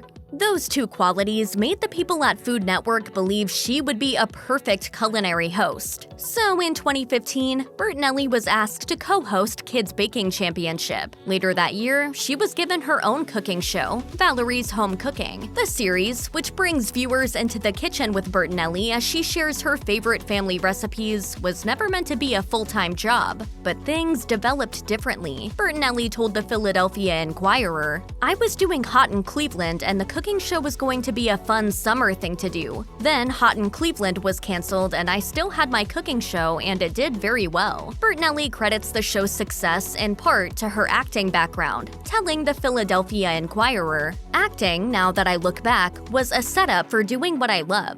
By cooking on camera, it's a whole different animal than cooking at home. Years of training on camera made me able to just cook on camera and invite people into my kitchen." While most of Bertinelli's life has been spent in the public eye, there's been plenty going on behind the scenes. Fans got a better idea of her roller coaster journey in 2008 when Bertinelli published her memoir, Losing It. In the book, she pulled back the curtain on some hidden parts of her life, including the struggles of being a teenage celebrity and rock star wife. Losing It became a New York Times bestseller and led Bertinelli to pen a follow-up the very next year. In Finding It, she dove deeper into her personal life, discussing everything from her maternal anxieties to her weight. A few years later, Bertinelli turned back the clock even further and provided an inside look into her childhood, or more specifically, the food she ate as a kid, when she published her first cookbook. One Dish at a Time includes more than 100 Italian recipes. Her second cookbook, Valerie's Home Cooking, came out in 2017. Rachael Ray is one of the most famous food television personalities today, hosting multiple Food Network shows and her long-running daytime talk show. Plus, there's a magazine with her name and she runs a nonprofit organization. Check out Ray's transformation from a middle-class kid in New York to media mogul. It's hard to imagine Rachael Ray ever struggling to get by, but her early life couldn't have been more different than her life today. Ray was raised in Lake George, New York, along with her older half-sister and younger brother. In a 2006 interview on 2020, she jokingly referred to herself as a hick from the sticks. She grew up in a family that absolutely loved food. Her mother's father, for instance, grew his own food and cooked everything his family ate. Her mother went on to own a series of restaurants. On her father's side, Ray was exposed to the cooking traditions of Louisiana. As Ray told Food Network, "My first vivid memory is watching my mom in a restaurant kitchen. I was 3 or 4. And apparently, vino, Italian for wine, was her first word." One of Rachael Ray's most important influences was her Sicilian grandfather. As she revealed to NPR, he taught her some important lessons. For instance, on her first day of school, Ray put on her best dress and brought her favorite sardine sandwich for lunch. She wrote in her book, Rachael Ray 50, "So I came home that day being the stinky girl in the funny clothes with the funny shoes, and I said, I'm never going back to school ever again." Luckily, Ray's grandfather was there to help. He taught her, "There's plenty in life that you have no control over that you will cry about. Certainly your vanity should never be one of them, you know?" Ray's grandfather was clearly incredibly influential in helping Ray become the confident woman she eventually became. My grandfather, I was joking about it earlier. I lost him when I was still very young, but he was absolutely my best friend. In just about every interview, Rachael Ray sings the praises of her mother. As Ray explained in her 2020 interview, her mother and father divorced when she was 13. She and her siblings often went to work with her mother, who managed a series of local restaurants. Ray said, "I'm a pale comparison next to her. She would work 100 hours a week. She was like the person I look at and I said, wow." As Ray told the Food Network, if she wasn't with her mother at a local restaurant, they were in the kitchen. It was here that her mother instilled in her fundamental lessons on food and on life. Don't take yourself too seriously, and food is just food, are two of the bits of wisdom from her mother by which Ray has always abided. Rachael Ray has an undeniable dynamism. As she explained to Good Housekeeping, she has pretty much always been this way. In high school, she was one of the brave cheerleaders, quote, who climbed to the top of the pyramid and then flipped into the arms of the other cheerleaders. She even began showcasing her penchant for the food business, creating her own food gift basket business called Delicious Liaisons. In an episode of The Rachael Ray Show, the host actually returned to Lake George High School 20 years after graduating. As Ray's PE teacher and cheer coach recalled, very energetic, enthusiastic, always somebody that the kids wanted to be around. Her old guidance counselor found a hilarious old report that mentioned that Ray had sometimes resorted to bossiness among her peers. Sounds like Ray's powerhouse personality really started to take shape in her high school years. Rachael Ray's mother introduced her to the world of food from an extremely early age thanks to her restaurant business. Ray told Forbes, "I literally grew up in restaurants and kitchens and walk-ins." So it was no surprise that her first jobs were working in a restaurant as a dishwasher and a waitress. While she found being a dishwasher difficult, calling it humbling, she loved her time as a waitress. Ray recalled, "I went to work with enthusiasm and purpose to do that job better than I did the day before. That makes your life very meaningful." She went on to explain that those early jobs in restaurants mapped out my entire existence and informed her approach to her food brand.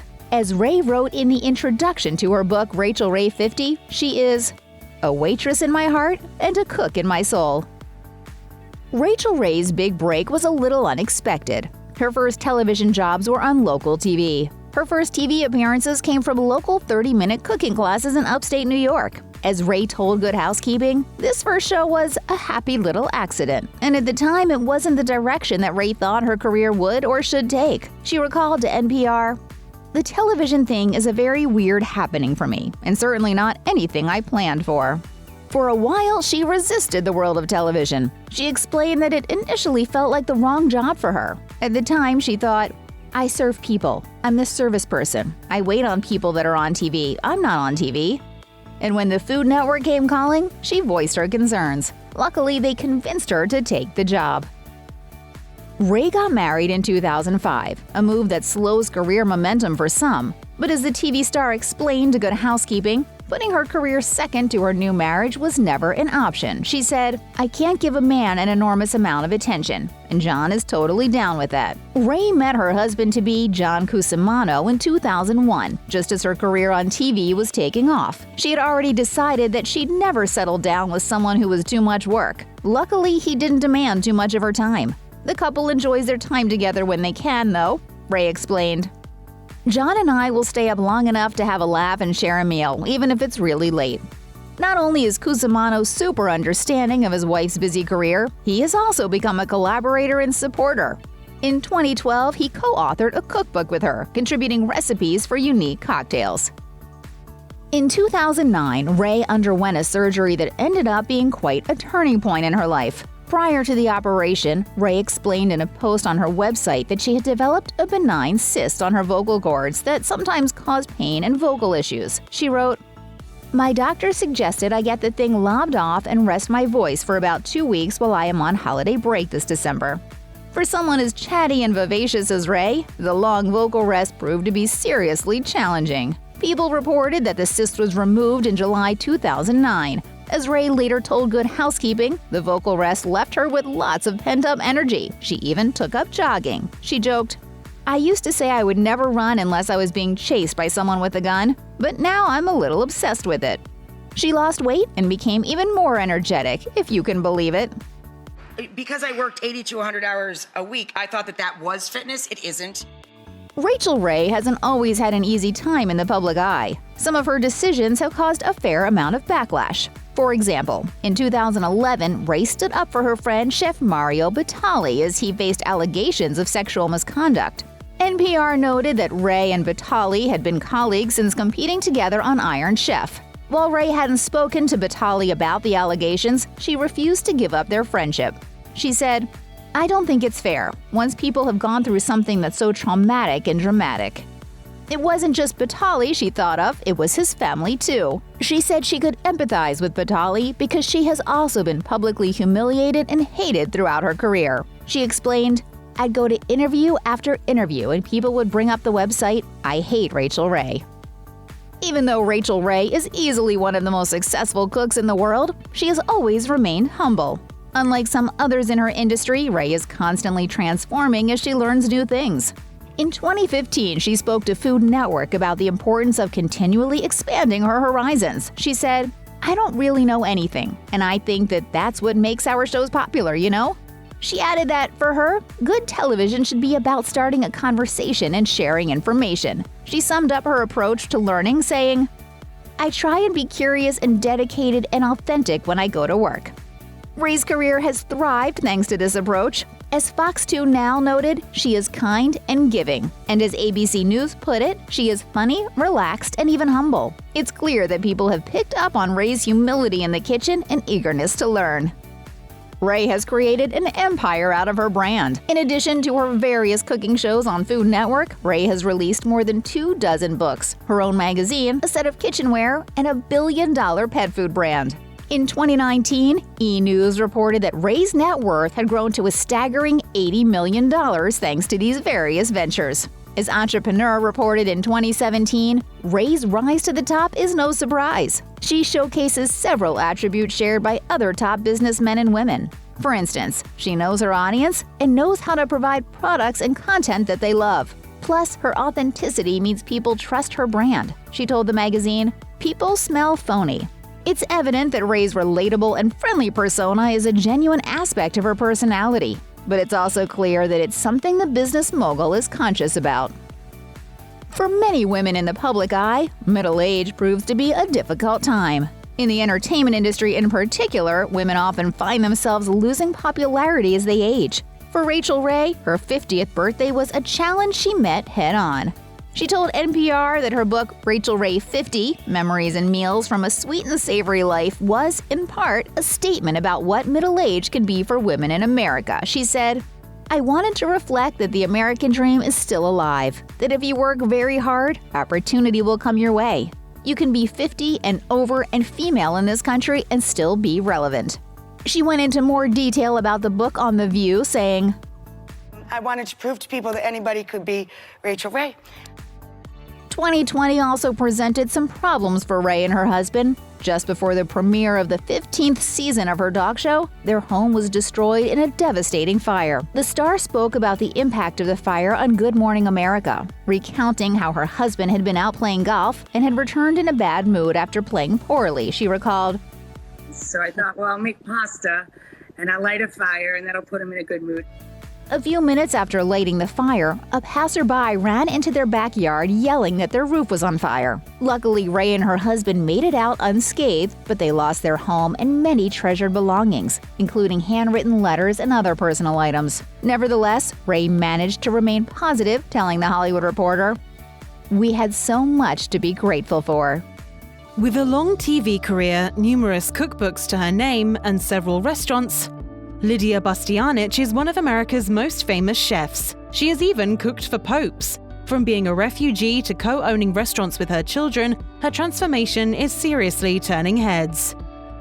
Lidia Bastianich was born Lidia Meticcio in 1947 in Pola, Italy. The town is located on the southern tip of the Istrian Peninsula, which juts into the Adriatic Sea. At the time of her birth, the peninsula was part of Italy, but months later, Istria was given to Yugoslavia as part of the World War II peace treaty. The change meant falling behind the Iron Curtain and under communist rule. This would prove to cause Bastianich's family a great amount of strife over the years. Nevertheless, Bastianich has fond memories of her childhood. She spent a great deal of time at her maternal grandparents' home. Although the family was poor, they used every resource available to them, particularly when it came to food. Bastianich's grandparents grew most of their own food, something young Lidia reveled in helping her grandmother prepare. In her bio for the National Italian-American Foundation, Bastianich recalled her early years in Pola. "While life seemed great for me at the time, what I didn't know as a child was how communism took away almost everything my family stood for. Communism changed our last name. We couldn't speak our native Italian language. They took away our religion. I even had to be baptized in secret. Communism threatened my dad's business. The oppression culminated in the family's decision to flee in 1956. They escaped to Trieste, Italy, and spent the next 2 years in a refugee camp. In 1958, the family received a sponsorship from Catholic Charities to move to America. Although she was just 12 years old at the time, Bastianich still fondly remembers the outpouring of support her family received upon landing in New York. She said, "Complete strangers and non-profit organizations were willing to give us a home, fill our cupboards with food, and find my parents a job. There was so much generosity, and to this day we have so much gratitude for the people and organizations that helped us when we most needed it."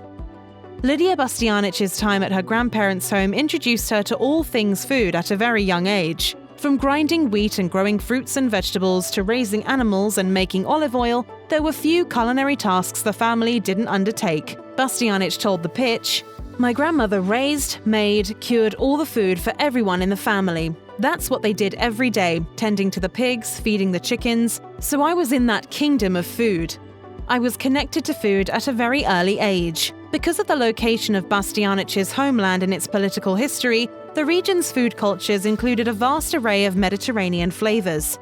Even after leaving Pola, those flavors stayed with her, as did her memories of her grandmother. Bastianich said, "I was still connected to her through food. I cooked what I remembered how to cook. That's my passion and connection." The aspiring chef got more formal culinary training after arriving in Trieste. During her 2 years there, Bastianich spent time with her great-aunt, who worked as a personal chef. Young Lidia worked in her aunt's kitchen and explored the city's food market with her. She also worked in her school's kitchen in exchange for tuition.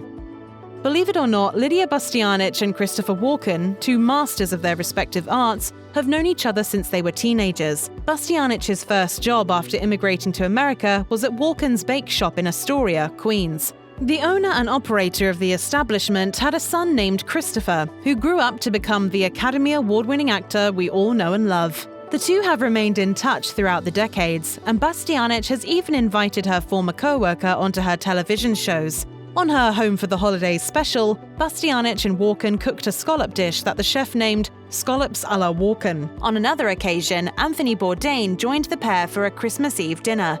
The two prepared la vigilia, a southern Italian version of the Feast of the Seven Fishes. By 1971, Lidia Bastianich was ready to open her own restaurant. That year, she and her husband Felice opened a small Italian eatery in Queens called Buona Via, which translates to Good Road. But Bastianich did not work as the restaurant's head chef. Knowing that Americans expected Italian-American food as opposed to her more traditional Northern Italian cuisine, Bastianich hired an outside chef. She worked as the restaurant's sous chef, which allowed her to learn American-style Italian cooking.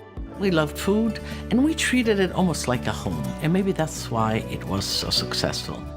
Buona Via was such a success that she and Felice had to expand the restaurant twice. In 1973, the couple opened a second restaurant nearby. Bastianich's entrepreneurial success enabled her to dream bigger. The couple sold both of their establishments just a few years later to raise money for a new venture, a Manhattan restaurant. In 1981, that dream became a reality when Lidia opened its doors. It quickly garnered rave reviews, including a 3-star rating from the New York Times. Just a day into the new venture, one of the most powerful and influential people in the food world strolled into Lidia, Julia Child. Bastianich told WGBH, "She came for the risotto specifically. I cooked the risotto and I was kind of nervous, of course. I don't think I really realized the magnitude of, sometimes ignorance is bliss. So I was very comfortable. I felt like she was my friend." Bastianich didn't know it at the time, but this would be the start of a great friendship and pivotal to her career. Child was apparently so impressed by the food that she asked Bastianich to teach her how to make risotto. A few years later, Child invited Bastianich to appear on 2 episodes of her MasterChef series. Inspired by the experience with her mentor, Bastianich debuted her own cooking show, Lidia's Italian Table, in 1998, and has since become one of the most prominent chefs on television. Lidia Bastianich has built a culinary empire that rivals any other in the country. Bastianich currently owns 2 restaurants, Becco in New York City and Lidia's Kansas City. Her most recent business venture, however, is Eataly. Opened in the Flatiron district of Manhattan in 2010, the 50,000 square foot Italian marketplace features 6 restaurants, 5 takeaway counters, 2 coffee bars, a Nutella bar, a fresh pasta counter, bakery, gelato counter, and more. It has proven to be so successful that Bastianich and her partners have since opened several more locations across the country, including a second spot in New York, as well as Chicago, Boston, Los Angeles, Las Vegas, and Dallas. Between openings, Bastianich has found time to launch her own line of pastas and sauces and to publish cookbooks. She has been a mainstay on television, starring in and producing a number of cooking shows, including her most recent, Lidia's Kitchen. Cooking was always a family affair for Lidia Bastianich. That has continued to this day for the celebrated chef, who has partnered with her 2 children in several business ventures. Lidia's son Joe is another successful restaurateur, and together the mother and son own Becco, a casual Italian restaurant opened in 1993. They have also partnered together for Eataly. Not to be outdone by her brother, Lidia's daughter Tanya also co-owns a restaurant with her mother, Lidia's Kansas City. Tanya is also a partner at Tavola Productions, the company responsible for producing all of Lidia's cooking shows. Not only does Lidia clearly enjoy working with her children, she credits much of her success to them. She told Family Business magazine, "I wouldn't have grown as much had my children not come in with their new energies. I love working with my children as adults. I took it as a great honor that they saw what I started and wanted to continue. They have different strengths, and it was up to me to incorporate them and let them learn what I had done thus far. Then I let them grow, and they have, each on their own." Lidia Bastianich's hard work has been recognized and then some. In 1999, the James Beard Foundation named Bastianich one of the best chefs in America. She had previously been nominated 5 times. Since then, the popular chef has been nominated for, and won, numerous James Beard Awards. She has also won the prestigious Artusi Prize, as well as the Master of the Aesthetics of Gastronomy Award from the Culinary Institute of America, just to name a few of her cooking accolades.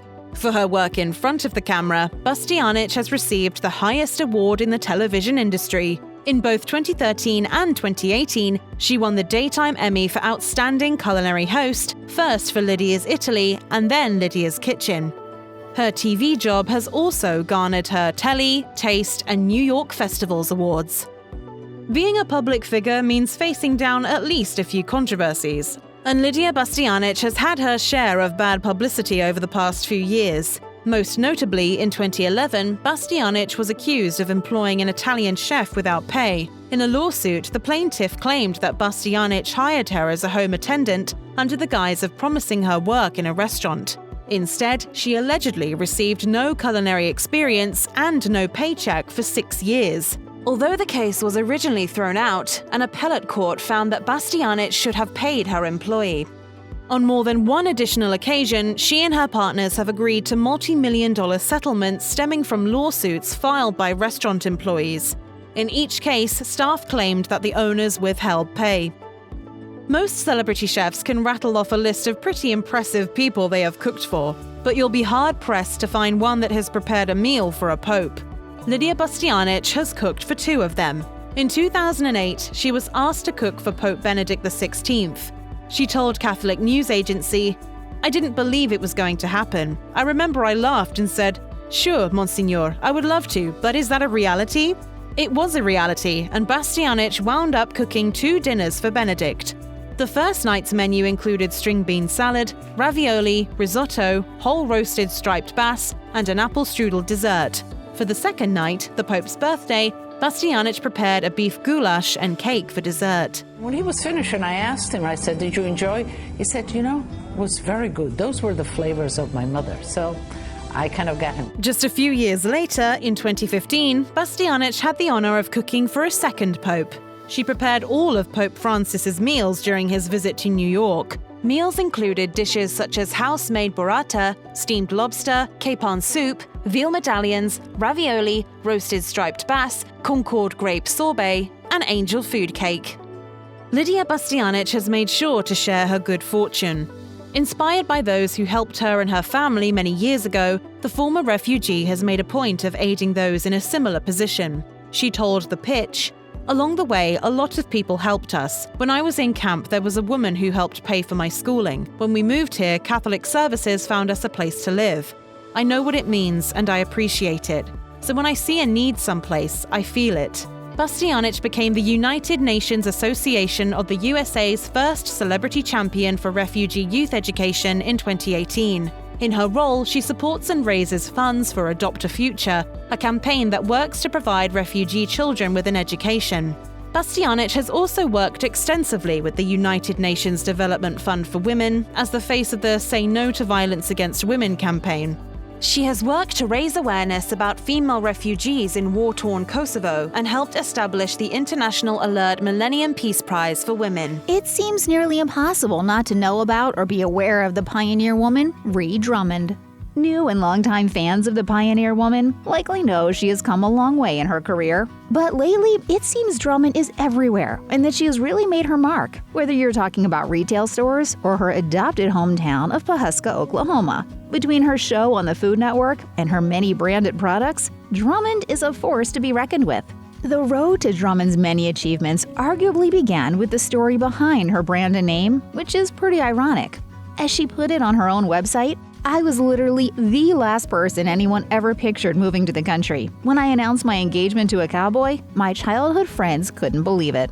That's why they lovingly nicknamed her the Pioneer Woman, which turned out to be truer than they realized. She had to lug and boil water for 4 months when she and her cattle rancher husband Lad lost water pressure at their house a few years after they married. As Drummond wrote on her website, a neighbor dubbed her the Pioneer Woman as a joke, which she learned to revel in. The reason my name is Pioneer Woman is because when I told my childhood friends that I was moving to the country, they fell over laughing. Fans likely know Drummond started out with a blog, but perhaps they're unaware of how humble its beginnings were. According to Forbes, Drummond began her blog as a way to fill the hours she had to herself after her husband began taking the kids to work with him out on the ranch. Since she was no longer spending the same amount of hours homeschooling their 4 kids, she thought she could stay in touch with her own mom who lived in Tennessee through the blog. Little did she know that it would become much more than a tool for family connection. In 2006, Drummond launched her now signature, the Pioneer Woman domain with the aid of free software. Once she began writing post after post for what she originally named Confessions of a Pioneer Woman, the blog began to build a following through word of mouth. Within 3 years, it had blossomed into something huge. And in 2009, Time named Drummond's blog one of its top 25 blogs in the world. It wasn't until 2007 that Drummond posted her first recipe, which featured detailed photos for each step. Slowly but surely, she found the perfect balance between posting recipes and sharing personal insights into life on the ranch. By her 3rd year of blogging, the Pioneer Woman was getting 13 million views per month. Eventually, Drummond wrote her first book, The Pioneer Woman Cooks: Recipes from an Accidental Country Girl. Unlike the comparatively slow burn that her blog experienced, the book immediately caught fire, and by 2011, the blog was getting 23.3 million page views per month, according to Forbes. It was around this time that she was profiled in The New Yorker, and the Food Network signed her on for her television show. Drummond had no professional experience or instruction, which might be why she resonated with her audience of home cooks. Now, Drummond's empire includes far more than a single book and her original blog. Today, she and her family are still filming her successful television show. She has her own magazine, which is befitting since she did graduate college with a journalism degree, and she's also now written more than a dozen books. Drummond has also opened physical businesses like the Pioneer Woman Boarding House, which is her 8-room hotel in her family's own town of Pawhuska. The hotel is conveniently located just down the street from the Mercantile, a combination of store, bakery, and restaurant that showcases the Pioneer Woman aesthetic. For those who can't get to Pawhuska as often as they'd like to indulge in Drummond's product lines, there's always her expansive collection of cookware, small appliances, kitchen tools, and even groceries at Walmart. Then there are her spices and a coffee line. All of that work and success over the years has added up, and Drummond now has an estimated net worth of $50 million. It's likely only a matter of time before we see what's next on the Pioneer Woman's professional to-do list. On America's Test Kitchen, Bridget Lancaster is known for her relaxed demeanor and fun attitude. She's also changed right before our eyes. From a plain ponytail to a more glamorous wardrobe, her personal style has truly transformed. Though her visibility on America's Test Kitchen has so far proven to be her longest-lasting gig, Bridget Lancaster was already an established culinary professional before she started work with the organization. She was employed as a pastry chef in a restaurant in addition to serving as a stock clerk at Williams-Sonoma. Part of her responsibilities with the catalog giant was to handle drop-ins from big names on the celebrity chef scene. One of these visits was from none other than the original home television chef herself, the legendary Julia Child. This proved to be an oddly prophetic meeting that Lancaster had no idea would foreshadow her own rise as a broadcast culinary expert. Coming to the table with a food-centered skill set provided an easy transition for Lancaster. She had the knowledge and background of a professional chef thanks to her years of training, and she had experience engaging with well-known culinary figures. That said, it was only a matter of time before she began garnering attention for her cooking skills and her winning personality. Well, that's food for thought.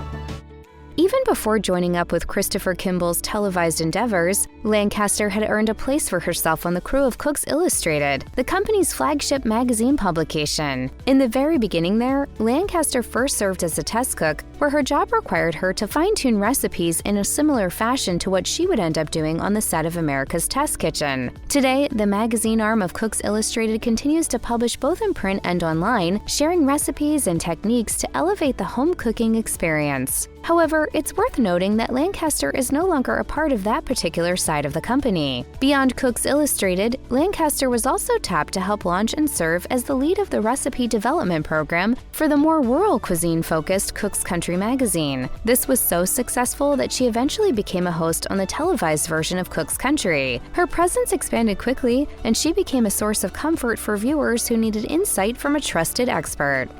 After 2 years of working for the organization, Lancaster made her debut on screen as an America's Test Kitchen featured cook. It wasn't long before her calm, confident demeanor and easy way of explaining kitchen processes made her a common presence on the show. Her behind-the-scenes explanations of how she came to her finished recipe were a peek inside the brain of a working chef and a source of insight that home cooks could easily understand. Between the magazine work and television roles she's held, Lancaster easily became a fixture in the halls of the America's Test Kitchen company. Having a role on not one but 2 cooking shows set Lancaster on a course for long-term exposure to a public who appreciated her ability to distill concepts down to their purest form. She seemed to be a natural teacher even from the beginning of her career. With 24 seasons of America's Test Kitchen and 16 seasons of Cook's Country, Lancaster has been on television for a combined 40 seasons. What's more, the ongoing production of both shows ensures she'll be a familiar face for the foreseeable future. After America's Test Kitchen originator Christopher Kimball made a rather surprising departure to start his next endeavor, Lancaster was tapped to step out from behind the counter to take on a co-hosting role. The company announced in 2016 that Lancaster and her fellow longtime test chef, Julia Collin Davison, would share the apron. The two debuted in their new roles in January 2017, launching the next era of the America's Test Kitchen enterprise. With a match set of capable replacements taking the reins, many felt that the kitchen lightened up considerably from the get-go. The chemistry between the two new hosts was instant gratification for viewers. For instance, Reddit commenters expressed their delight at being charmed by the natural patter between Lancaster and Davison. It's a testament to the executives in charge who recognized the likability of Lancaster and Davison and created a power team. But while Davison's natural charisma always made her feel like a match for someone as bold as Kimball, Lancaster's low-key persona was allowed to breathe a bit more, giving her a voice that comes across as authoritative without ever being pushy. To many viewers, she makes it feel as if her audience has a friend on the inside of the cooking game. Though Lancaster was a familiar face in the test kitchen, her image was appropriate for a member of a working team and allowed her to blend in with the crew. Once her profile became more prominent, however, her style became a bit more polished. As a result, she was able to let down her trademark food-safe ponytail and add a touch of glamour to her wardrobe. Unburdened by the constraints of an apron, Lancaster could now experiment with fashion too, establishing a look that's comfortable, professional, and put together. Changes to her style were reminiscent of the wider dining industry, where front-of-house workers are distinguished by their attire and appearance. Lancaster stepping forward called for a similar stylistic distinction. When red carpet moments became part of the job, she was able to rise to the occasion with even more glamorous styling. Being the focal point allowed Lancaster to dress up in a wardrobe more aligned with her hosting responsibilities and providing a softer edge. The looser spirit that came about both visually and personality-wise allowed America's Test Kitchen to become a better version of its former self. Thanks in great part to Lancaster's new status and increased presence, the show didn't simply transform, it evolved. Lancaster and Davison were a dependable crew when working out recipes at the stove. They had equal energy and could banter with their host while explaining how to maximize the flavor in just about any recipe. Well, we look at things like what would people like to take away from seeing our show? So when replacement hosting duties were on the horizon, both Lancaster and Davison came to the fore. Instead of either serving as a second-tier host, both chefs occupy the frontmost space in the kitchen, trading off segments and lending their respective expertise as the situation requires. Viewers and critics alike noticed how the new pairing added an immediate playfulness that had been missing from the show's prior incarnation. Lancaster's warm friendship with Davison, combined with their shared professional knowledge, provided home cooks in need of guidance a friendly boost. Moreover, all that feels genuine rather than intimidating. Where ex-host Kimball could admittedly be somewhat prickly when chatting with others on the show, Lancaster and Davison came across as understanding and helpful. It's a welcome change in an environment where trying new things calls for encouragement, not snark. Letting Lancaster become a leader in the studio was an inspired move that gave the 17-year-old show a much-needed refresh. Partnering her with a co-equal leader in Davison gave her a chance to expand without taking on too much new responsibility all at once. While serving as test chef, Lancaster was affable and friendly, always explaining the recipes she'd developed and her process with clarity and good humor. But leading the show affords her an opportunity to speak to a broader array of subjects, prompting other test cooks as they stand in the spot she herself once occupied. Her quietly self-assured spirit presents her as a capable guide who can lead as well as follow. Lancaster always had a ready sense of humor when working in the kitchen, but becoming a host gives her an opportunity to charm both audiences and her fellow chefs. It's a trait that even comes through in interviews that detail her rise through the ranks. This warmth and good cheer may well have been percolating when Lancaster's exposure was limited to her cooking segments, but now she gets to share it as a foundational element of the show's spirit. It's an aspect of the show's transition that serves to reinvigorate a long-running series and give it a new lease on life.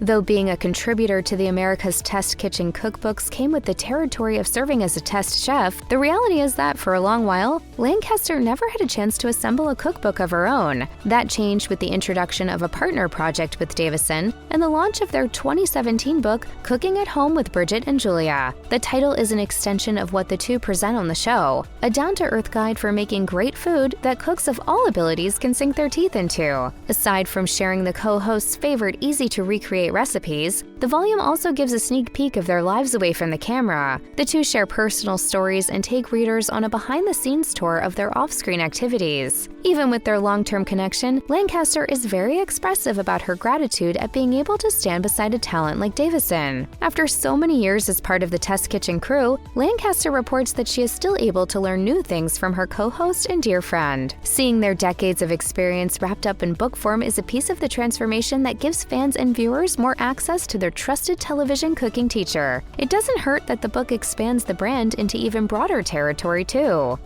Pairing Lancaster with Davison allowed the team to expand the fun interactions they displayed while working on recipe refinement together. While Kimball may have seemed a bit stressed as the solo star of the show, at least to some viewers, what's more clear is that these two provide a soothing balance. It certainly feels better suited for a show trying to convince an eager audience that cooking great things isn't as difficult as it might seem. Considering both Lancaster and Julia were part of the show's original television cooking crew, it also made for a smooth transition that helped show off Lancaster's strengths. This emerging confidence makes more sense in light of Lancaster and Davison's long-term friendship. It's a bond that began when they were the original two-thirds of the test cook team for Cooks Illustrated before they shifted over to America's Test Kitchen together. We started at the bottom of the barrel. We worked our way up. Having a decades-long connection gives the two a sisterly sort of sweetness that comes with its own touches of fun mischief, all of which feels baked in rather than contrived. Hosts that have been forced together without knowing one another beforehand can portray an awkward, off-putting energy. Yet Davison seems to bring out aspects of Lancaster that help her shine. Lancaster, of course, has the same effect on Davison, though Davison's outgoing personality has always felt a bit more lively.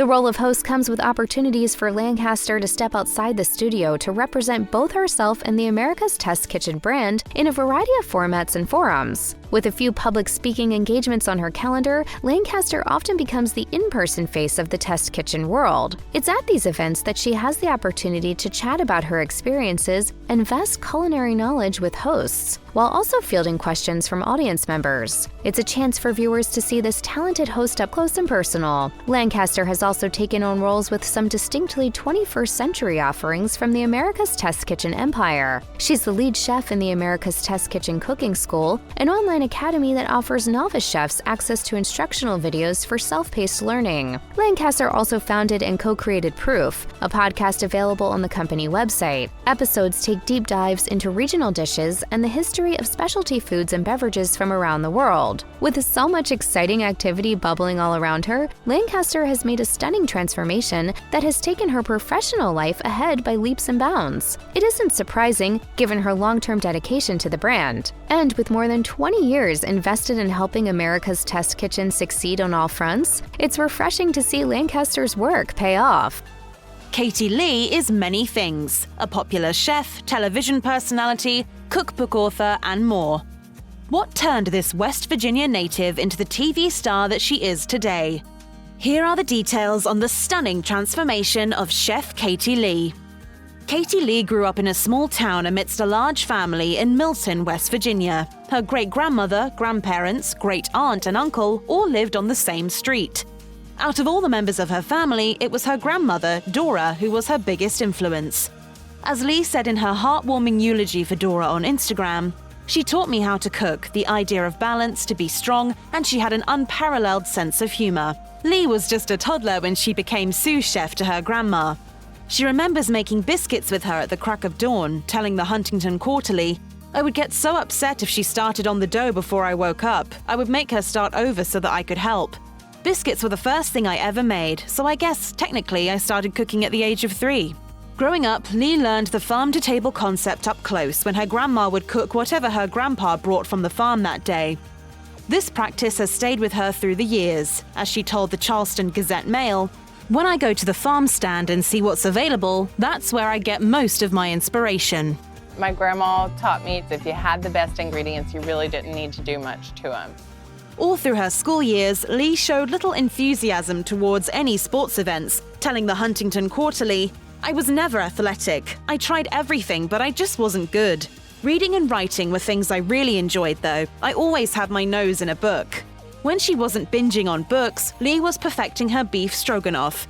Little did Lee know then that her beef stroganoff would one day be featured on the Rachael Ray show. Cooking was never a professional career option for Lee. She did it because it was the most natural thing to do, saying, "Food was a big part of my life, but I never thought that was anything special."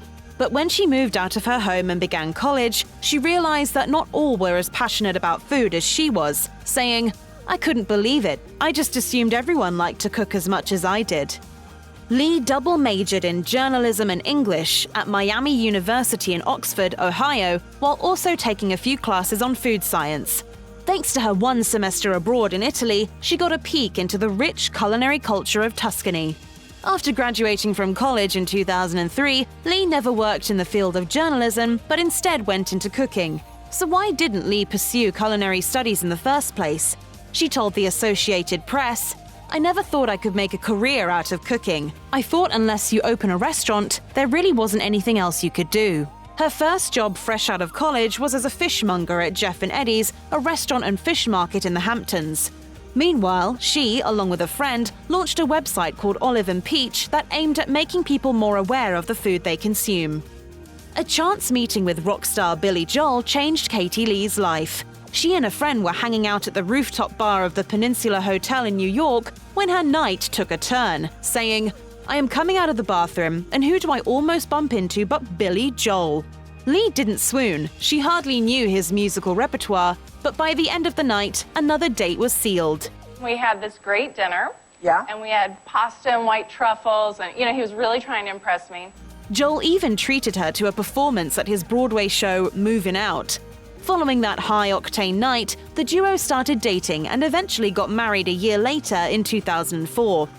Joel turned out to be Lee's lucky charm. As soon as Katie Lee became Katie Joel, a flood of opportunities came her way. She told New York Magazine, "I'm the first person to say having that last name helped me get a foot in the door, but I feel like I can stand on my own 2 feet working toward my dreams." Katie Lee stepped into the television industry as the host of the then brand new reality cooking show Top Chef. At the time, she was still green in the culinary scene, and Top Chef was a concept that no one had heard of. No one knew what to expect from the series or the host, but it turned out that the show was a roaring success. But after the first season, Lee was replaced by the more experienced television personality, author and chef Padma Lakshmi. A welcome change for some viewers who weren't fans of Lee's hosting style. Since then, she has established her presence in the world of reality television, appearing as a judge on a number of other cooking shows. Lee's marriage with superstar Billy Joel lost all its twinkle in 5 years. The two divorced in 2009, a split that went so amicably that Lee has complimented him as being the, quote, best ex-husband a girl could ever ask for.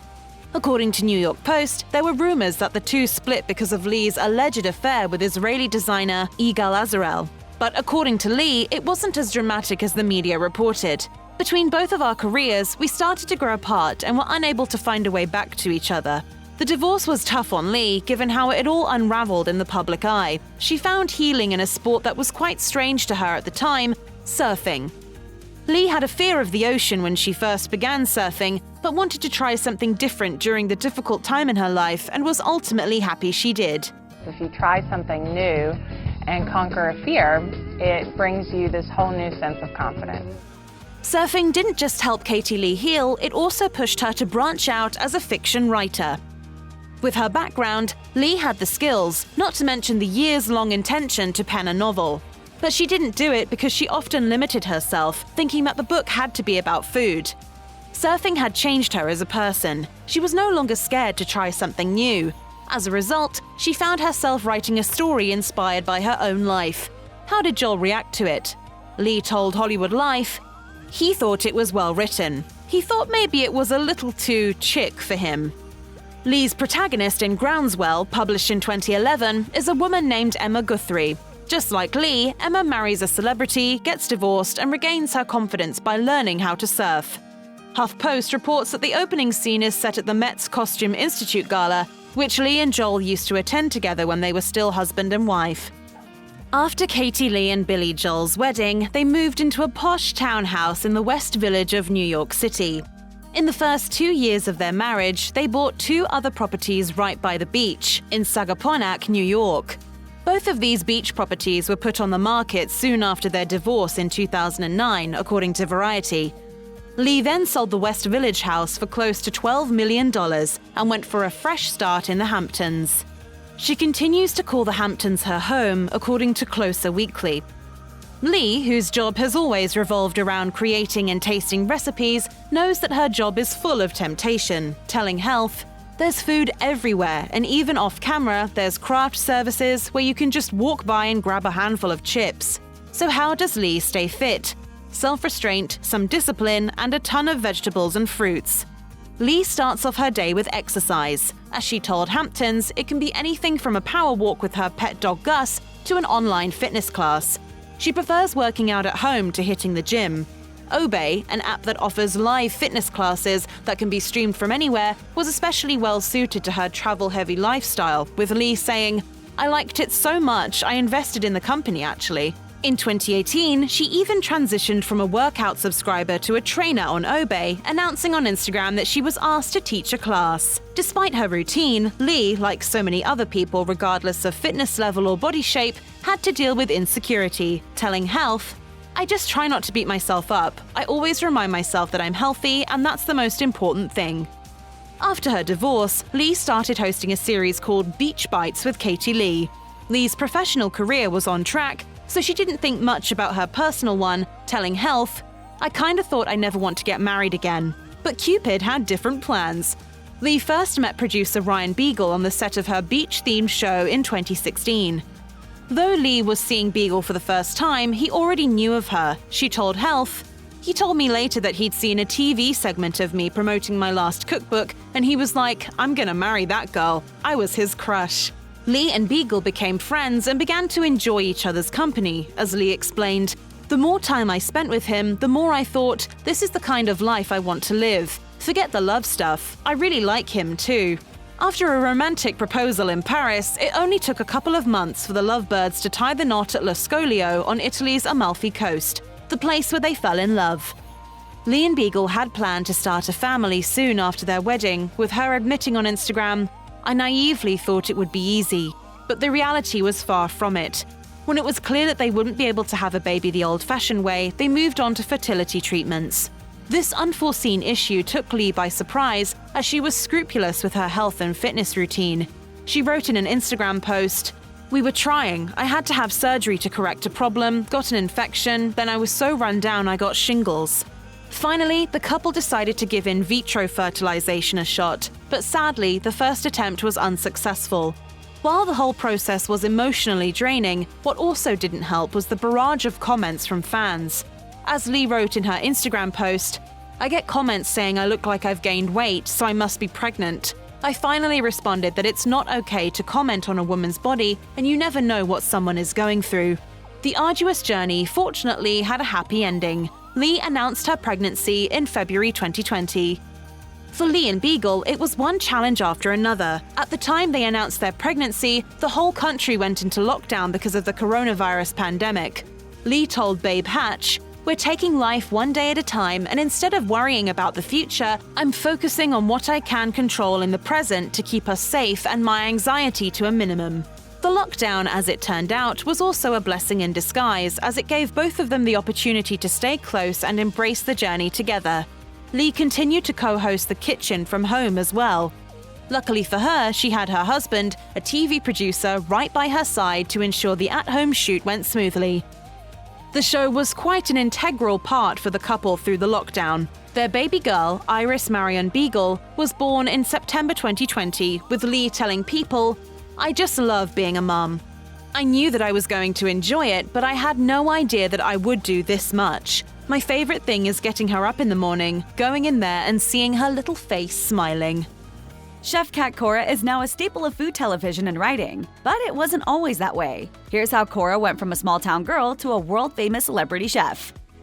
Cat Cora was born Melanie on April 3, 1967, to a teenager who had been sent to a home for unwed mothers near New Orleans. Cora's biological mother stayed at the home until giving birth to her daughter. Just a week after her birth, a middle-class couple from Jackson, Mississippi, Virginia Lee and Spiro Cora, adopted Cora from the Mississippi Children's Home, changed her name to Catherine Ann Cora, and gave her a new home. Of her days as a child, Cora remembers plucking soft figs from trees with her two brothers, water skiing on a lake, and camping on an island near home. Her mom, a psychiatric nurse, and dad, a world history teacher, were extremely liberal for a family in the 1960s. In Cooking as Fast as I Can, she vividly recalls the Thanksgiving dinners that saw guests of different race and sexual orientation drop by. Theirs was an inclusive home that later defined Cora's personality. Cora was happy, but at the same time curious about her real mom. Her birth mom had called the Mississippi Children's Home every year on Cora's birthday to seek some info about her. When they finally reconnected, there were tears, of course, but also a lot of love. Cat Cora had it rough in school. Though she was popular and good at sports and cheerleading, she was constantly bullied. Cora once told Larry King, "An older girl who unknowingly hated me and had a locker right next to me, tortured me mercilessly every single day. Her friends beat the hell out of me, and yes, the word kill came up."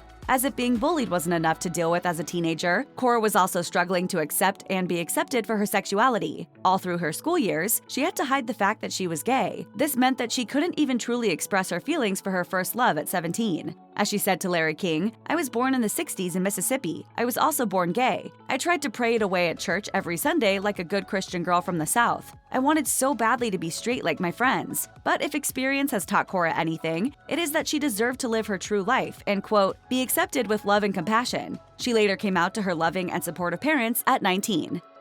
Since Cat Cora's parents worked full-time, she and her brothers often had to fend for themselves after returning from school. Cora wrote in Cooking as Fast as I Can, "We either made ourselves a redneck grilled cheese, white bread topped with green canned Parmesan melted in the toaster oven, or else we turn on the Fry Daddy and make ourselves some French fries." That cool Fry Daddy was enough to boost little Cora's confidence to make more food. When she was in elementary school, Cat hosted tea parties, and also baked shamrock, heart, and star-shaped cookies at home with her mom's help. Eventually, when her folks bought an Easy Bake Oven, she conceptualized her first business idea around it, to make vanilla cakes with chocolate frosting and sell them in the community for 5 cents. Sadly, few in Cora's neighborhood cared. She got only one customer. But Cora wasn't ready to throw in the towel because of a bad sale. At 15, she drew up a full-fledged plan to start a restaurant. After all, she had restaurants in the family. Her grandfather owned cafes, and her godfather ran restaurants in Mississippi. Cora is now living that dream, having opened more than 18 restaurants throughout her career.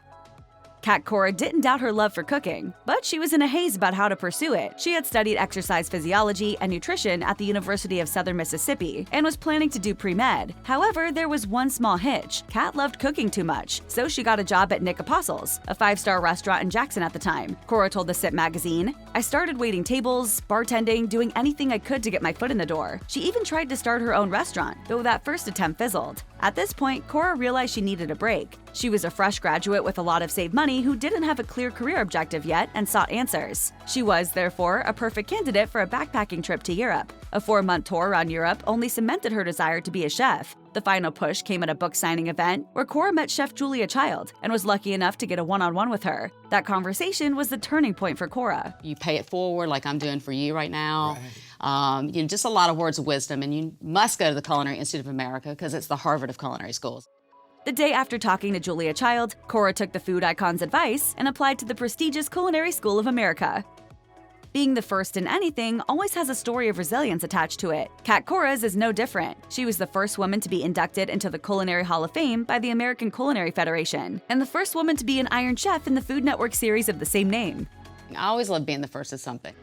To be able to earn these accolades, Cora had to wade through a mire of shockingly sexist attitudes that slowed her career growth. In an interview with the Huffington Post, Cora had this to say about her instructors at the Culinary School of America. "They were old-school types that still believed that men should be the ones cooking in the kitchens and not the women. I faced harassment and discrimination and was told, 'You shouldn't be here. You should be back home in Mississippi, barefoot and pregnant.'" Another set of challenges awaited her after graduation. Cora told Money magazine, "When I went to France early in my career, I got 10 rejection letters in a row saying, 'We don't allow females in our kitchen.' In the 2 decades since then, there is still a yawning gap between the number of men and women restaurant owners." In her interview with the Huffington Post, Cora quoted the specifics, telling the interviewer, "Only 7% of owners or executives at restaurants in this country are women." Cora is doing her part to help close this gap by running a mentorship program specifically for female chefs. Cat Cora was too busy honing her profile as a restaurateur to be thinking of television in the 90s. By then, she had worked in some of the finest restaurants in Europe, trained under the stalwarts of the culinary world, and opened an Italian restaurant called Postino in San Francisco. Life seemingly couldn't get better. But when Cora got an opportunity to star in a television show called Bay Cafe, hosted by chef Joey Altman, her life did get better. Being in front of the camera made Cora realize that she had another talent aside from cooking. Writing and cooking as fast as I can, Cora had this to say about her first experiences on TV. "The task of making a dish in front of the camera turned out to be weirdly and deeply satisfying. The cameraman and Altman himself were stunned by Cora's naturalistic performance. Call it clairvoyance or sheer confidence, but Cora knew she was worth a larger audience. So she sent the recorded tape to Food Network and bagged the opportunity to host The Melting Pot, an ethnic cuisine show. She followed that up by appearing in the series My Country, My Kitchen. In addition to her TV appearances, Cora started writing columns for the Contra Costa Times, and even wrote her first cookbook, Cat Cora's Kitchen.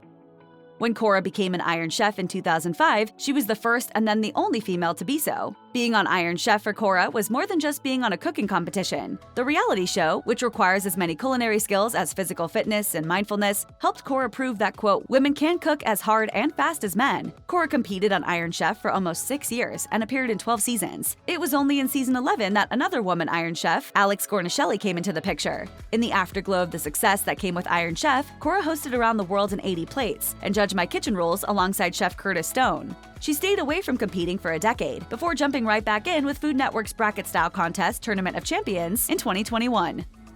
Chef Cat Cora is a good Samaritan. It's a quality of hers that was recognized by President Obama himself, who awarded Cora the President's Volunteer Service Award for her efforts to keep the world safely fed. Cora told Food and Wine, "What I don't think people understand yet is that chefs and other culinary professionals are just so important in emergency feeding relief. Untrained people don't know how to keep food sanitary, and the last thing you want in a crisis is to have a foodborne illness break out." So in 2004, Cora founded Chefs for Humanity, an organization that follows a Doctors Without Borders-like model, presenting one large platform for people in the culinary field to come together to support a cause. Chefs for Humanity's aim was to provide aid to those affected by the tsunami of 2004 that took more than 200,000 lives. Cora said via her website, "I decided to take on hunger and dedicate energy to connect with others to help bring relief to those in need and provide needed education on nutrition to improve health and well-being." In her pursuit to understand the issues plaguing the vulnerable population, Cora traveled to Honduras and Nicaragua as part of the United Nations World Food Program in 2007. She also helped launch a school nutrition program in a Zambian village and raise funds for clean water and therapeutic milk formula for infants.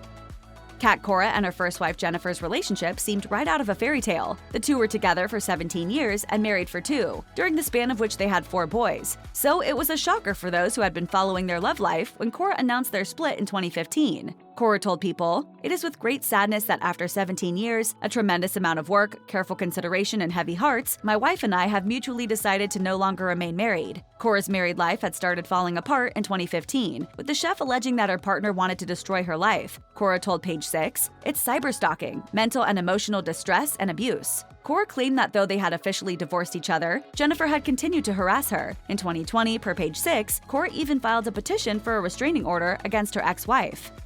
After a rather tumultuous end to a long relationship with her ex-wife, Kat Cora was ready to find a new love and settle down. As it turned out, it wasn't a big challenge for the culinary star, who found someone the year she was officially out of her previous relationship. Cora met Nicole Ehrlich, a music video producer and director, in 2016. It was Ehrlich who reached out to Cora after recognizing her from the many shows she had starred in. The couple hit it off and, after 2 years, decided to tie the knot in a villa in Santa Barbara, California in 2018. Speaking to Yahoo Life, Ehrlich referred to Cora as her "It's my angel on earth." As for Cora, she felt that Ehrlich was a game changer for her. Cora told Yahoo Life, "I thought to myself, I am in trouble. She's everything I've ever been looking for." After her marriage with Ehrlich, Cora was mom to 6 children, 4 of whom she had shared with her ex and 2 of Ehrlich's. We're a blended modern Brady Bunch. But sadly, the picture-perfect family couldn't stay together as vowed. Ehrlich filed for divorce in 2021, 3 years after their wedding. Padma Lakshmi became a household name with Top Chef.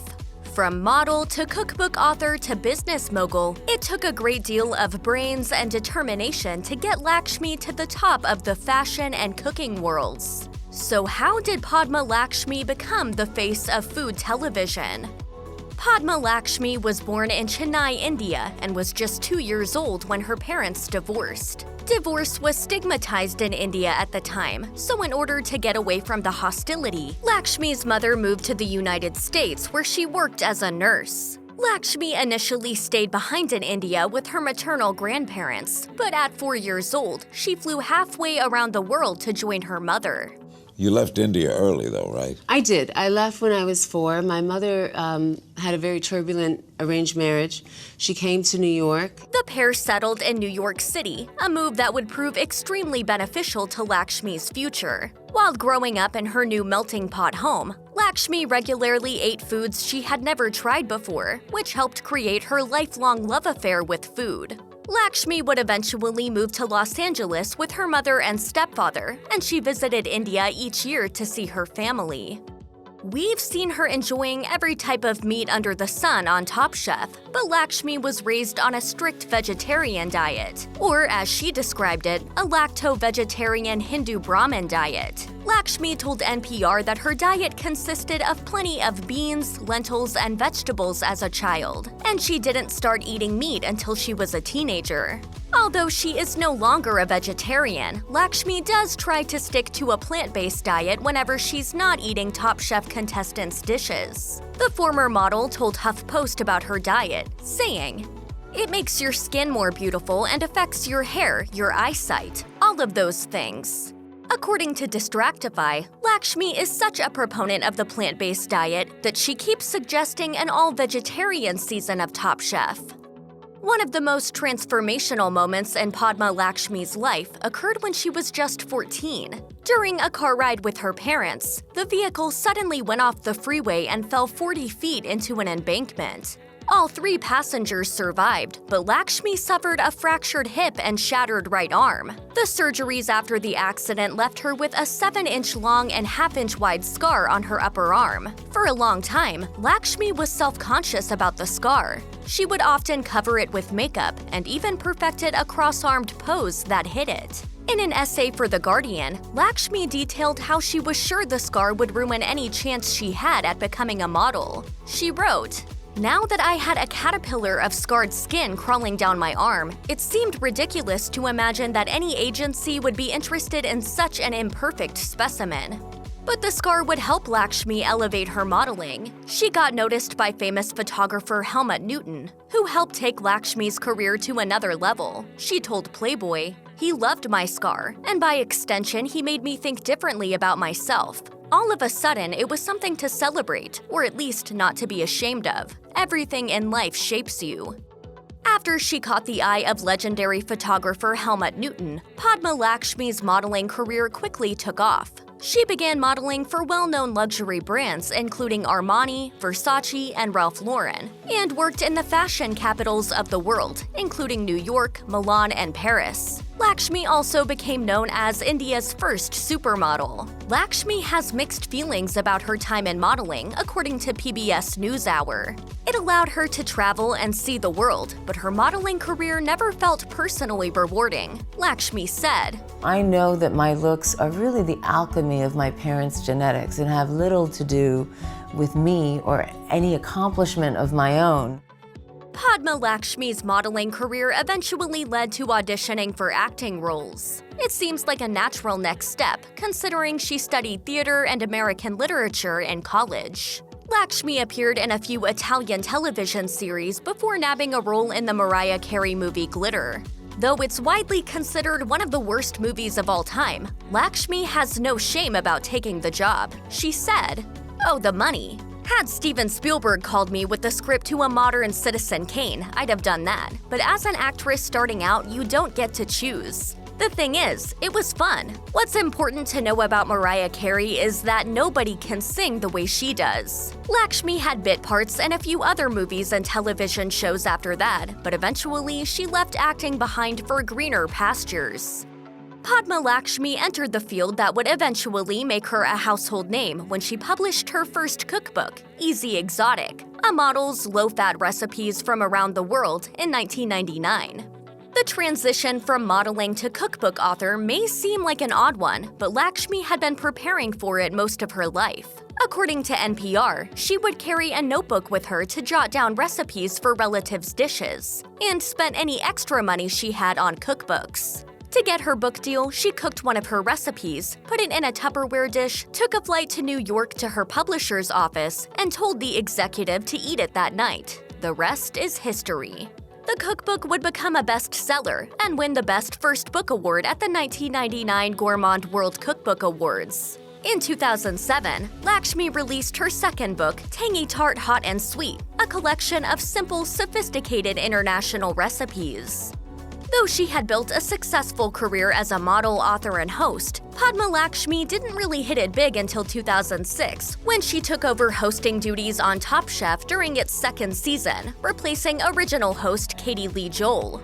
Although she had hosted food shows before, Lakshmi suffered from a case of imposter syndrome when she first joined the cooking competition show. It was a world-famous chef that gave her a confidence boost. She said, "I heard Eric Ripert say to another chef, 'No, Padma has a really sensitive palate, like one of the most sensitive palates of anyone I've ever met. Anytime I felt insecure or insufficient, which I did a lot on that set, all I had to do was rely on what I did know rather than what I didn't know.'"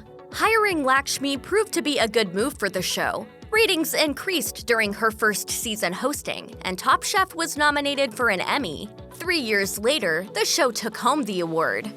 Padma Lakshmi may have a large platform to speak her mind on Top Chef, but she is determined to have her voice heard as far as it can travel when it comes to fighting for causes she believes in.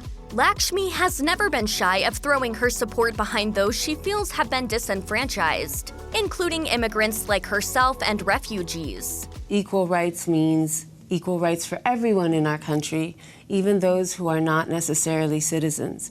But much of the self-described feminist activism has centered around women's rights. A friend of Lakshmi's told Glamour, "She is 100% about supporting women, and she's been doing it since before everyone woke up to that. She's never been afraid to tackle painful subjects. I think it's because she faced so much growing up. It's almost like she's speaking up for the young Padmas out there.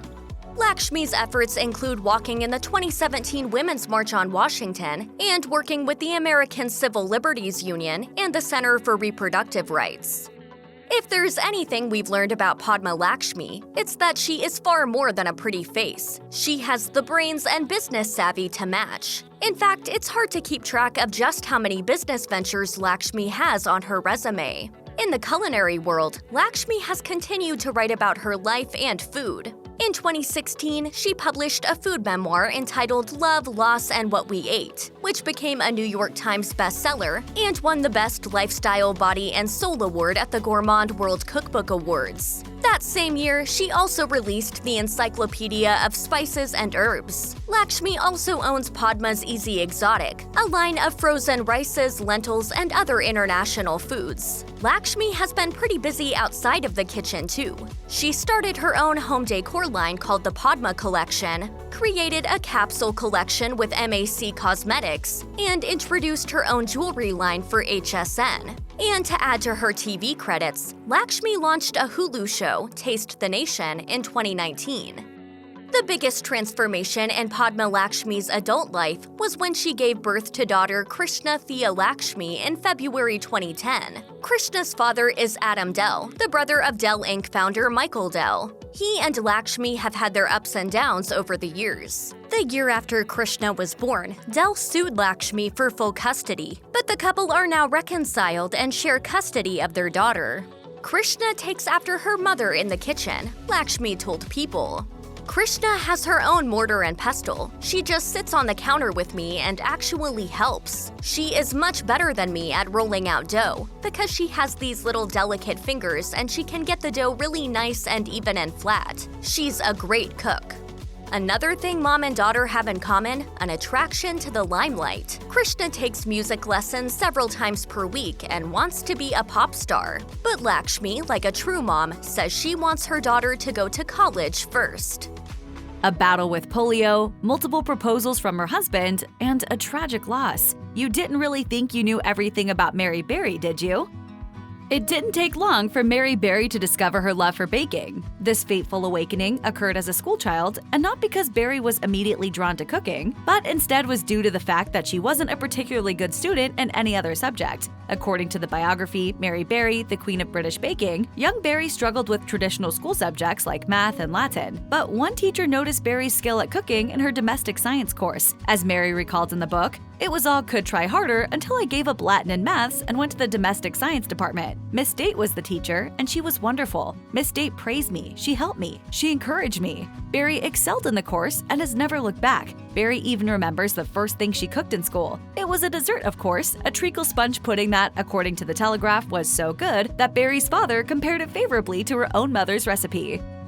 Not long after Mary Berry discovered what would become her lifelong passion, she was dealt a nearly fatal blow. Shortly after her 13th birthday, Mary was diagnosed with polio, according to her biography. Polio is a life-threatening viral disease that affects the spinal cord and can cause paralysis, and in severe cases, death. Berry contracted the disease less than 5 years before the development of the polio vaccine. Because there were very few treatment options at the time, she faced the very real possibility of paralysis. Berry was kept in isolation at the hospital for a full month, and then at a separate orthopedic hospital for another 2 months. Fortunately, she was able to make a full recovery. The time did leave her with one physical reminder of her illness, however, in what she refers to as her funny left hand. Berry's weakened left hand is slightly misshapen and somewhat smaller than her right. While she often leaves it out of view on camera, Berry claims her damaged hand doesn't prevent her from much, telling Express, "Everybody thinks I've got arthritis. I look a bit funny when I'm rolling pastry, but I have no other difficulties whatsoever."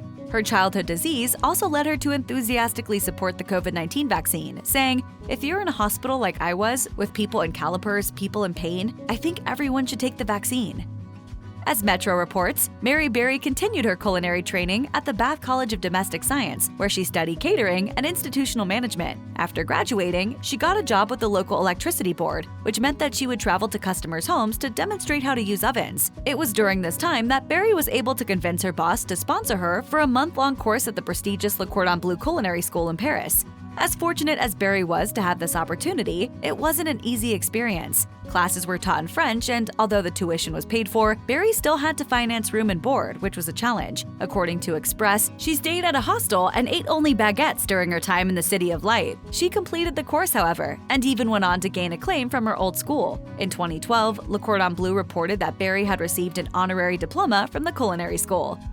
After graduating from Le Cordon Bleu, Mary Berry did not wind up where you would expect, taking a different culinary path into food journalism. In the 1960s, Berry became the cookery editor for Housewife magazine, according to her biography. She didn't accept the position, rather she was told to do it. The magazine called Berry's workplace, while a PR firm called Benson's, where she was employed as a recipe tester, asking if they knew of a qualified replacement. Without checking with Berry, her boss told them she would do it. As she recalled in an interview with BBC Radio's Desert Island Discs, "My boss said, Housewife's cookery editor has gone to Spain on a press trip, and the pages aren't done. You will do it." According to her biography, Berry followed that first editorial job up with a stint at Ideal Home magazine. Mary Berry and her husband Paul Hunnings have been happily married for more than 60 years, as Hello magazine reports. It seems they were destined for each other, but that wasn't always the case. Berry met Paul through her brother, who was Paul's friend. Soon after, Mary and Paul began dating, but Paul was not the only man she was seeing, explaining, "I had another boyfriend in Bath, and he was in London, and I used to go home at the weekend. Paul was the London one, and I had a Bath one. Actually, there were several in Bath. You keep your options open." When Paul decided to propose, he was apparently a little too inebriated for Berry's liking, with Mary saying to him during the interview, "I do remember the first proposal, and I think you were drunk. I think you had too much, and I can remember telling you you were drunk and thinking, I'm not going to have anything to do with this man, but you came back." It's not clear what went wrong with the second proposal, but Berry rejected that offer as well. But the third time proved to be the charm, with Paul saying to his future wife, "I'm getting on in age, so either it's yes or no." It was a yes. And of course, Mary Berry made her own wedding cake. Mary Berry's television career began way back in the early 1970s, according to IMDb. Her first regular series was Afternoon Plus, a collaboration with television presenter Judith Chalmers, according to Berry's website. By the 1990s, she was hosting her own shows, including 1994's Mary Berry's Ultimate Cakes, and in 1997, Mary Berry at Home, which showcased the chef cooking her favorite everyday meals in the comfort of a home kitchen. In 2014, Berry hosted one season of Mary Berry Cooks. The show was a follow-up to Berry's cookbook of the same name, which was released in February of that year. In between all this cooking, Berry has made plenty of appearances on other types of television shows. She's often featured on The Graham Norton Show, Woman's Hour, and BBC Breakfast, among many others. So, Mary, what have you brought us? I brought you nothing. As fruitful as Mary Berry's life has been, she is no stranger to loss. In 1989, her son died suddenly in a tragic car accident. William Berry and his sister Annabelle were driving into town when the accident happened. Annabelle was unharmed, but William died. He was just 19 years old. In an interview with The Independent, she said, "He went out with Annabelle, and it was a beautiful sunny morning. The doorbell rang, I went, and there was a policeman there. He said, 'I'm afraid to say your son has died.'" Berry has since tried to use her loss to help others. She works closely with Child Bereavement UK, a charity that helps families following the death of a child. Over the years, she has helped the organization raise money by participating in numerous fundraising events for the charity. After decades in front of the camera, Mary Berry was a well-known entity by 2010. But that year, her fame skyrocketed when she signed on to be a judge on a new BBC cooking competition called the Great British Baking Show, also known as the Great British Bake Off to British viewers. The premise of the show is straightforward enough. A group of amateur bakers face off in a series of baking challenges aired every week. One by one, they are eliminated until a winner is crowned and given a commemorative cake stand. The competition proved to be an immediate hit soon after its debut, bringing in 2 million viewers and only growing in popularity in later seasons. Viewers were particularly charmed by Berry, and especially by her famous distaste for pastries with, quote, soggy bottoms, as well as her chemistry with co-judge Paul Hollywood. Not only was the Great British Baking Show a commercial success for Berry, but it provided her with some noteworthy awards as well. In 2017, the UK's National Television Awards named her the most popular TV judge. Mary Berry surprised many fans when, in 2016, she announced she would be leaving the Great British Baking Show, proving that even supremely good things can't last forever. Behind the scenes, the show was undergoing a bit of a transition. After 7 seasons on BBC One, the show moved to a new home on Channel 4. At the same time, host Mel Gedroych and Sue Perkins left the program. In a move of solidarity, Berry chose to depart as well, saying, "It was the BBC's program, it grew there, so I decided to stay with the BBC with Mel and Sue." Sheer perfection. and I enjoyed every minute. Thankfully, fans of Berry did not have to wait long to see her on television again. In 2017, she debuted 2 new shows on the BBC, Mary Berry Every Day and Mary Berry's Country House Secrets. Since then, she has also hosted even more shows, along with multiple specials and guest spots. In case Mary Berry wasn't perfect enough, she also knows how to put together an outfit. In fact, she has demonstrated such good fashion sense that she's made herself into a style icon. I could even put it over the top of my head if I wanted to. Trust me? Berry's elegant acumen rose to prominence during her tenure on the Great British Baking Show. What makes Berry's style of particular importance within the fashion world and beyond is Berry's age. As The Guardian goes on to explain, we're simply not accustomed to older women on television making such bold wardrobe choices, saying, Berry's defiance in wearing historically youthful looks, such as the Marks & Spencer oversized stork print jacket and Preen's pink leather bomber jacket, suggested a turning point. Or as Berry herself told You Magazine regarding her fashion choices, I don't do boring. Nowadays, it's just about a requirement for a television chef to have a cookbook, or a dozen cookbooks. But Mary Berry has put nearly everyone in the culinary world to shame in this category, writing over 80 books during the course of her career. It started with the aptly titled Mary Berry's Cookbook in 1970, and other notable titles under Berry's name include Cook Now, Eat Later, Baking Bible, and Mary Berry's Absolute Favorites. Simple Comforts was released in fall 2020. It contains more than 120 easy-to-follow recipes that result in delicious comfort food.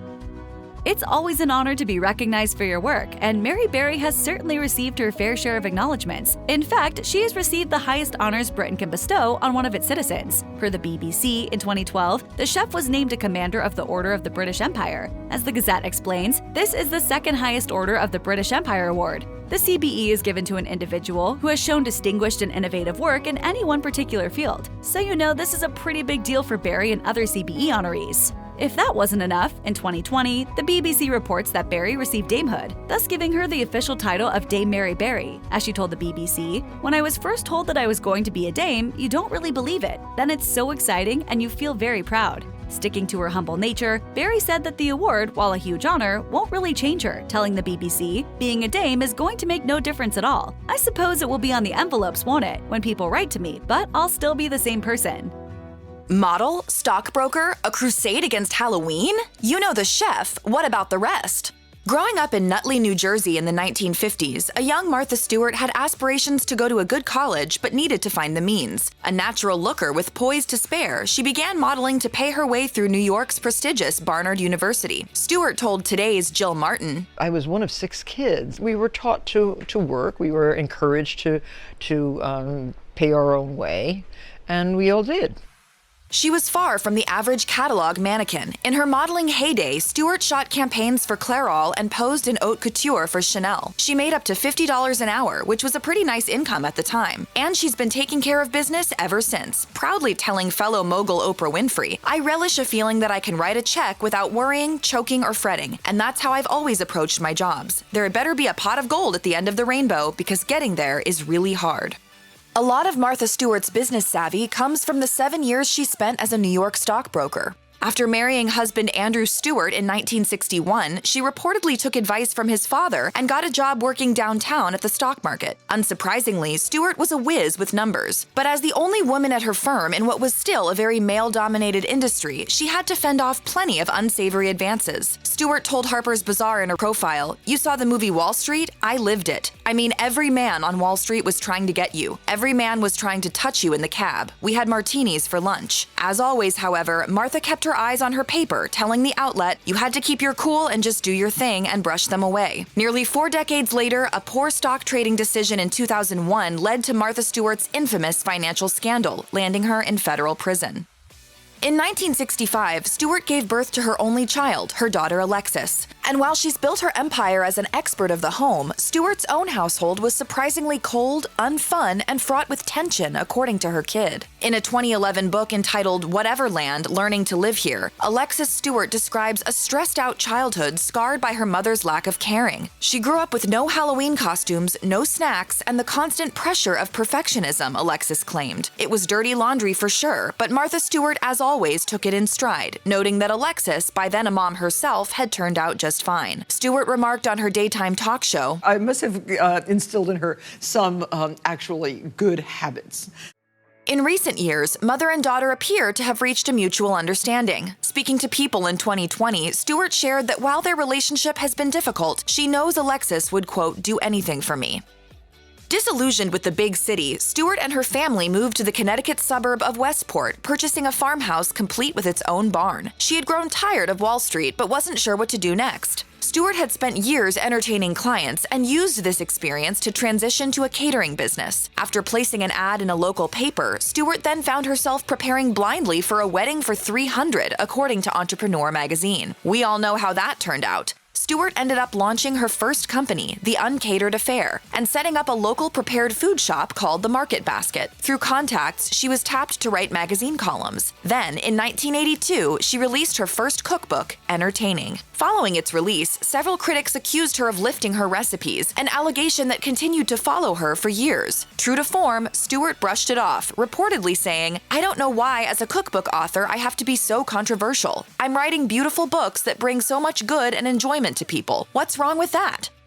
While her career flourished, Stewart's personal life soured over the next few years, and in 1987, she and Andrew split. Far from an amicable separation, it was a tawdry affair. Andrew Stewart sought a court order preventing his estranged wife from even speaking to him, People reported. Adding insult to injury, he began seeing her former assistant, whom he ended up marrying in 1993. Martha Stewart did keep his last name, which by then had become an essential part of her image, but everything else about the union she left in the dust. Stewart never remarried and has since kept her relationships relatively private. She dated actor Anthony Hopkins in the 1990s, but joked she couldn't get past his frightening portrayal of Hannibal Lecter in Silence of the Lambs. She moved on to billionaire Charles Simoni, her beau for the next 15 years, before their reported 2008 breakup. More recently, she's joined Match.com, but made it clear she's probably too busy to tie the knot again.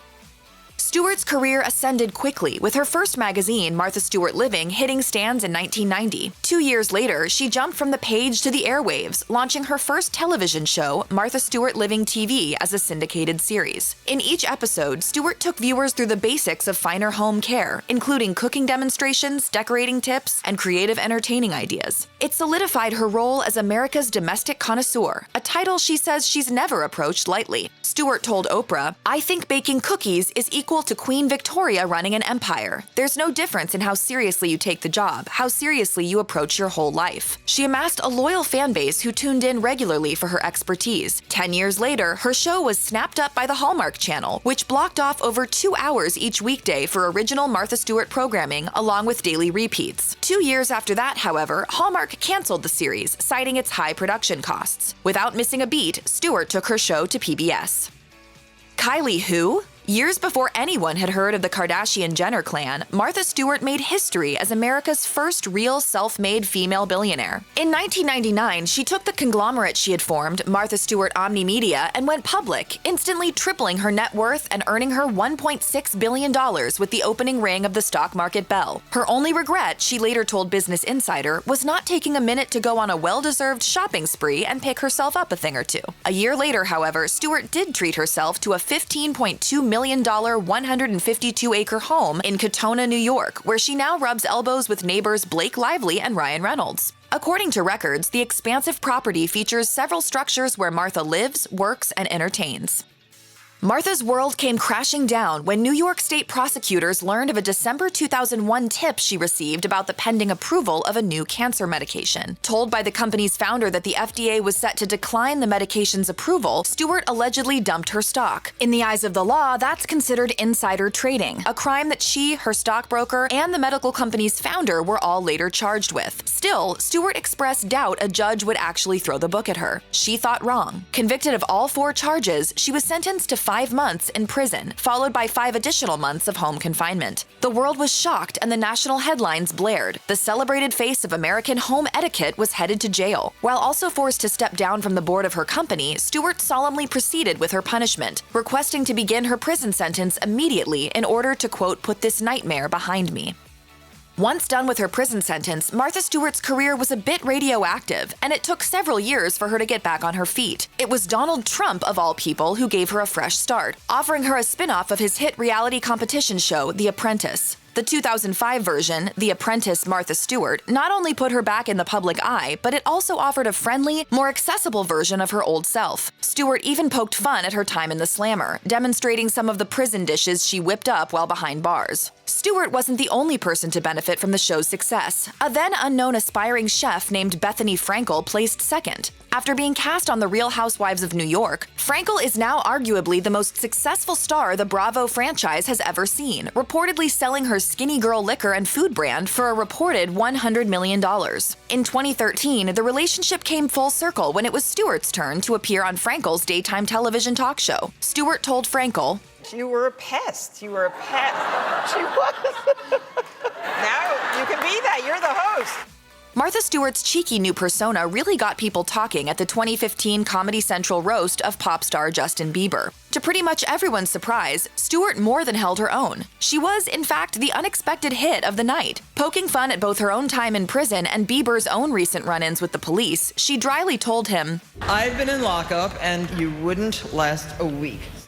Overwhelmingly, reviewers loved it. And to everyone's enjoyment, her shade of fellow celebrities has made headlines ever since. She dismissed Rachael Ray as an entertainer and has taken several swipes at Gwyneth Paltrow and her lifestyle brand Goop, calling her a wannabe, telling her to stick to acting, and giving a thumbs down to her products. Even when Goop's vagina-scented candles sold out, Stewart made it clear she was wholly underwhelmed. And that's great. I mean, let her do her thing. Okay. And I wouldn't buy that candle.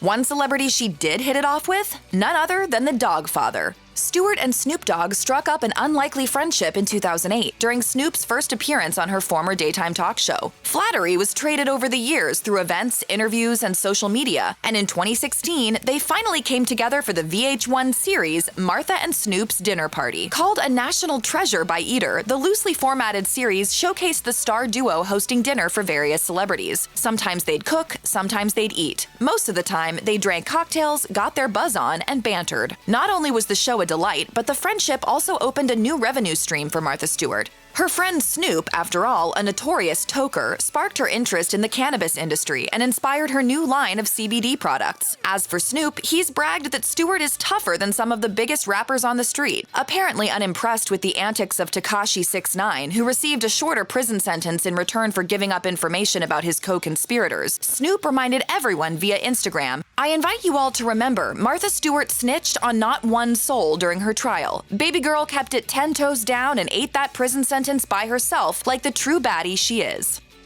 Who needs Tinder when you've got nearly 4 million followers? And with one 2020 Instagram post, Martha Stewart let everyone know she was truly feeling herself. Sure, the post talked about her new swimming pool's paint job, but the real message was clear. Martha Stewart is most definitely a snack. The snap obviously went viral, with fans commenting that it was Martha Stewart's hot girl summer indeed. Stewart herself played coy, claiming the smoldering selfie had been accidental. Stewart later said on the Drew Barrymore show, "I was actually trying to take a picture of the beautiful planted pot at the end of my pool, and I must have hit the reverse button on my camera. And there I am in the picture, and I snapped it and said, 'Boy, you look really good.' And that was that." The pic resulted in no less than 14 marriage proposals, she also shared with E! News. But as she's made clear, when it comes to settling down, Martha Stewart just ain't got the time. Joe Bastianich was born into food, but he's been dogged by toxic partnerships, extra pounds, and restaurants that couldn't go the distance. Growing up, Bastianich showed little interest in the culinary world. Born in Queens to parents who both worked in the restaurant biz, he knew firsthand how financially taxing it could be. He once told Reuters, "This industry is rife with opportunities to bleed money. You have to watch every nickel." So he first pursued a career in finance, as he recalled to Business Insider. "I went to work on Wall Street because that's what you did in 1989 if you wanted to be rich, and I wanted to be rich." All energy all the time. But he quickly learned that watching stocks and crunching numbers all day wasn't his true passion. He quit the job and took his chef mother Lidia's advice, traveling to Italy to immerse himself in the food, wine, and culture. He soon returned to New York and finally gave the family business a shot. Together with his parents, he opened his first restaurant, Becco, in 1993, which still welcomes hungry visitors today. These days, Bastianich is happily married to his wife of over 26 years, Deanna. According to the New York Times, after quickly moving in together, they tied the knot in 1995 after meeting through friends. And yes, his mom Lidia did most of the cooking for their wedding reception. But apparently Deanna didn't have the same kind of culinary roots as the family she married into. As she told the outlet, "I subsisted primarily on yogurt, popcorn, bagels, and cereal." In the years since, the couple has been busy raising 3 kids together, Miles, Olivia, and Ethan. And while Bastianich typically keeps his brood out of the public eye, he and his wife occasionally post about the kids on social media. In 2013, Bastianich described his kids' possible interest in joining the family biz, telling the New York Daily News, "My kids are immersed in the food and wine world. I don't really shove it down their throats, but to the extent they want to participate in it, it's always around them."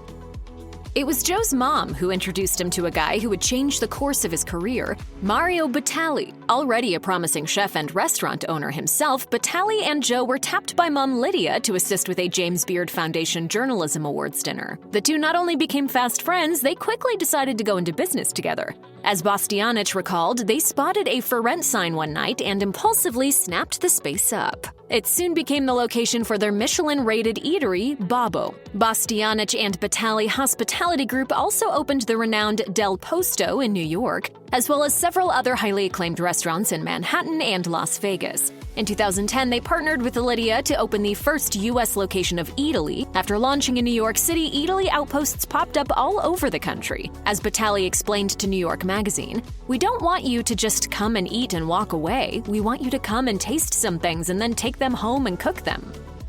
These days, Bastianich keeps himself in tip-top shape, but that's a relatively new lifestyle change. As he tells the story, he was once 60 pounds overweight and suffering from sleep apnea as a result. In 2006, a doctor warned him that both his cholesterol and blood pressure were dangerously high. With that, he decided on the spot to embark on a journey to lose the weight. He told Runner's World, "I come from a family that loves to eat, not exercise. Being fat made even walking hard. I walked 1 mile, then 2, then 3, then I began to pick up the pace and started running." Just 4 years later, Bastianich had not only slimmed down, but he was running marathons. In 2011, he even completed an Ironman World Championship. Bastianich dished a little of his strategy to fitness success, telling Epicurious, "When I stopped looking at food as a reward or a celebration and began looking at food as energy to fuel my athletic ambitions, that really kind of changed the whole world for me." Thanks to the success of his restaurants, there was no question Bastianich had become a major player in the culinary world, but he gained national recognition when MasterChef hit American TV screens in 2010. As one of the show's original judges, his straight-shooter critiques quickly earned him a notorious reputation. Next to him, the normally hot-tempered chef Gordon Ramsay almost looked like a softie. I'm just trying to push you to the next level. Bastianich admitted his honesty could be brutal, but said it came from the best of intentions. He told Real Style Network, "I take cooking and the show very seriously, and I think my attitude reflects that. Some say I am too harsh, but I'm not going to apologize for having high standards for what should make up our country's best home cook. I don't think doing anyone any favors will help to keep that title elevated to where it should be."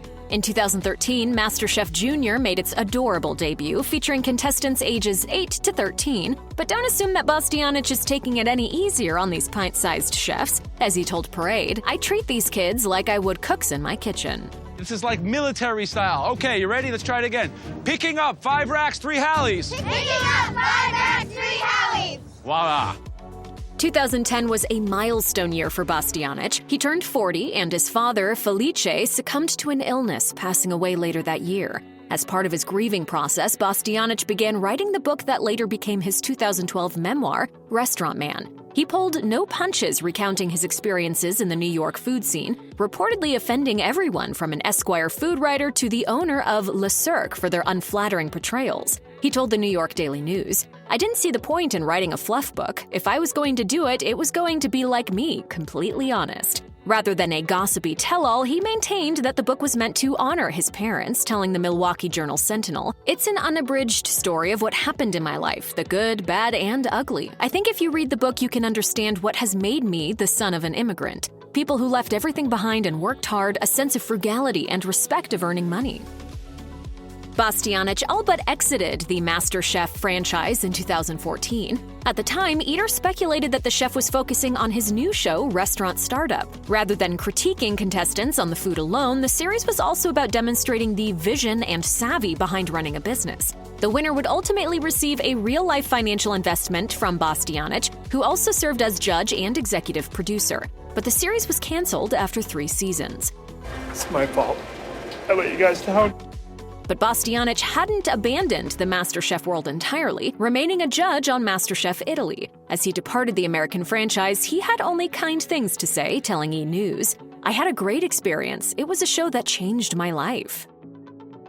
The Me Too movement hit home for Bastianich with a scathing report from Eater in 2017. Multiple employees accused his business partner, Mario Batali, of inappropriate behavior in their restaurants. Batali swiftly apologized and stepped away from both the day-to-day running of his businesses, as well as the spotlight. Bastianich quickly issued a statement acknowledging his own part in the situation, writing, "I'm proud of what our teams accomplish every day, and I've always tried to show respect for them and their work. I'm re-examining my own behavior to ensure that everyone I work with feels that respect." 2 years later, with Batali facing criminal charges, Bastianich and his mother formally cut professional ties with him altogether. According to Vox, the Bastianich family also beefed up their human resource department and installed an employee hotline for reporting harassment. In 2021, Batali agreed to pay $600,000 to the female employees who claimed they were harassed on the job. In the aftermath of the Batali scandal, Bastianich kept a low profile, that is, until he resurfaced in 2018 with a return to MasterChef. To the delight of fans and viewers, he resumed his role as a full-time judge on Season 8 without missing a beat. Season 11 winner Kelsey Murphy commented during an interview with Foodsided, "I think that most people would agree that Joe is very hard to please. He's very critical. He's not very forthcoming with his positive comments." It was seasoned aggressively. I wanted to taste a little bit more of the quality of the beef, but good job. But when it comes to the fans, many think Joe's years of business experience only add to the show's credibility. As one Redditor suggested, "You do not need to be a chef to be a successful restaurateur. He clearly has to know food and what people like." Another user affirmed the sentiment, posting, "He represents a big element of what makes chefs successful, whether or not their dish will actually sell in a restaurant." The COVID pandemic lockdown resulted in the permanent closure of countless restaurants in New York City, including 2 owned by Bastianich. Del Posto, his upscale Italian eatery that won a 4-star review from the New York Times in 2010, finally shuttered its doors after 15 years. But there was a silver lining. Bastianich and his mother sold the space to a group that included Del Posto's longtime general manager, Jeff Katz, and executive chef Melissa J. Rodriguez. Bastianich said in a statement to the New York Times, "Jeff and Melissa were the driving force behind the success and evolution of Del Posto. I am happy and proud that they will continue that evolution into the future." Another of his many successful restaurants, Otto, famous for its pizza, had already bowed out as well, having briefly opened for takeout during the pandemic before closing its doors for good. At the time, Bastianich didn't downplay the ravishing effect that COVID and the lockdown fallout was having on the entire industry. As he explained to Italian food site Identità Gallo's, "My restaurants in New York are all closed, or rather in 2 restaurants we've placed a few tables outside, but it's very little, and on top of that, here it rains almost every day. The other 15 are closed. Most of all, there's no opening date. We know nothing, and we can't make plans. It's a devastating situation." Lidia Bastianich's renowned Italian restaurant Lidia also closed for good in the fall of 2021. But as the sun set on a wildly successful 4-decade run, fans still have their pick of Bastianich outposts all over the country and beyond. Even just a quick peek at Bastianich's Instagram makes it abundantly clear that in addition to food, he is also deeply devoted to music. It all started with a gift from his grandmother, who bought him his very first guitar. He's been writing songs and performing live ever since, regularly jamming on stage in New York City. He has said that it's actually music, as opposed to cooking or his restaurants, that reflects his true spirit the most. As he explained to The Voice of New York, "When you're writing music, you really have to be introspective and you have to let your real emotions come out. The music best represents who I am as a person more than anything else." In the earlier part of 2021, as the country attempted to emerge from lockdown, Bastianich penned a song called "One City Man." He says it portrays both the pain and anger caused by the pandemic, as well as a sense of hope as people do their best to rebuild and recover. It's also a love letter to his Manhattan hometown. Describing his writing process, he told the outlet, "Through that period, I was writing in the subways, going to Central Park, or walking on the High Line alone. There was the emotional part, and then the confidence in New York City. Never bet against New York City. New York City will be back, and that's the song." Gordon Ramsay is one of the most popular celebrity chefs in the world. His image, however, has changed pretty dramatically throughout the years. Here's how Gordon Ramsay's transformation both in and out of the kitchen has seriously turned heads.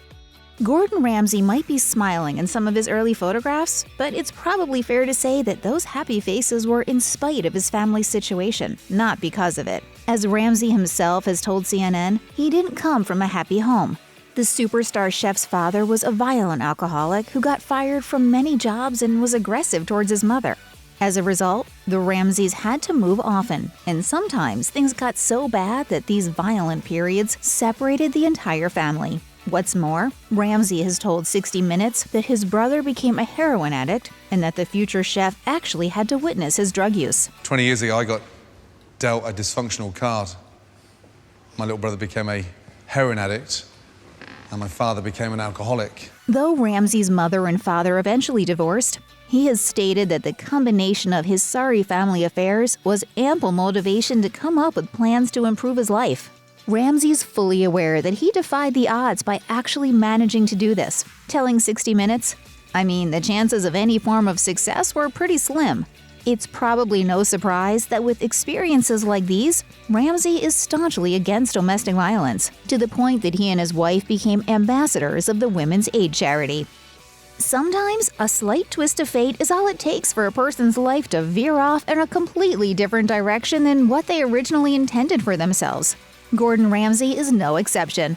As Ramsay told Observer Sport Monthly in 2002, his original career plan was to become a professional association football, or as we call it in the US, soccer player, preferably for his beloved Glasgow Rangers. He says he made quite a bit of progress as a hard, fast defensive player and even played for the Rangers a bit.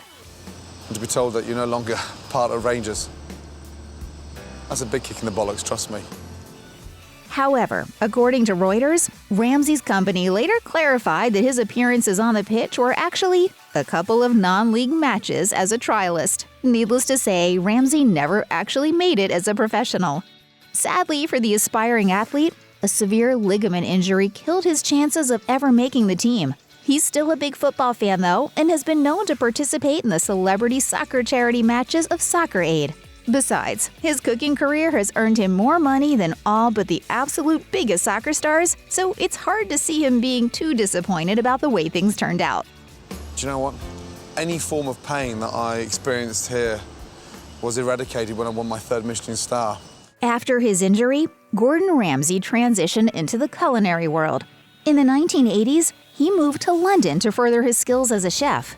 It proved to be a fateful but tumultuous choice as his culinary career progressed. One of young Ramsay's most prominent culinary teachers was the legendary chef Marco Pierre White. However, it wasn't an easy time. White's approach to training his apprentices was not unlike the one Ramsay himself would later use. At one point, the famously hot-tempered White actually managed to break the 20-year-old Ramsay. Recalling the incident in his memoir, White wrote, "Gordon crouched down in the corner of the kitchen, buried his head in his hands, and started sobbing. 'I don't care what you do to me,' he said as he wept. 'Hit me. I don't care. Sack me. I don't care.'" Ramsay may have learned the ropes in White's famed restaurant Harvey's, but their relationship eventually crumbled into animosity. As The Guardian notes, things got so heated that in 1998, Ramsay had someone steal his own restaurant's reservation book and publicly blamed the deed on White.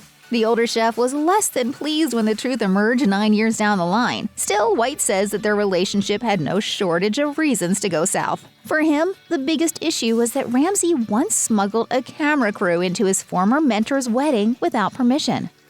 After working for chefs Marco Pierre White and Albert Roux in London's restaurant scene, it was time for Gordon Ramsay to hone his French cuisine skills in France.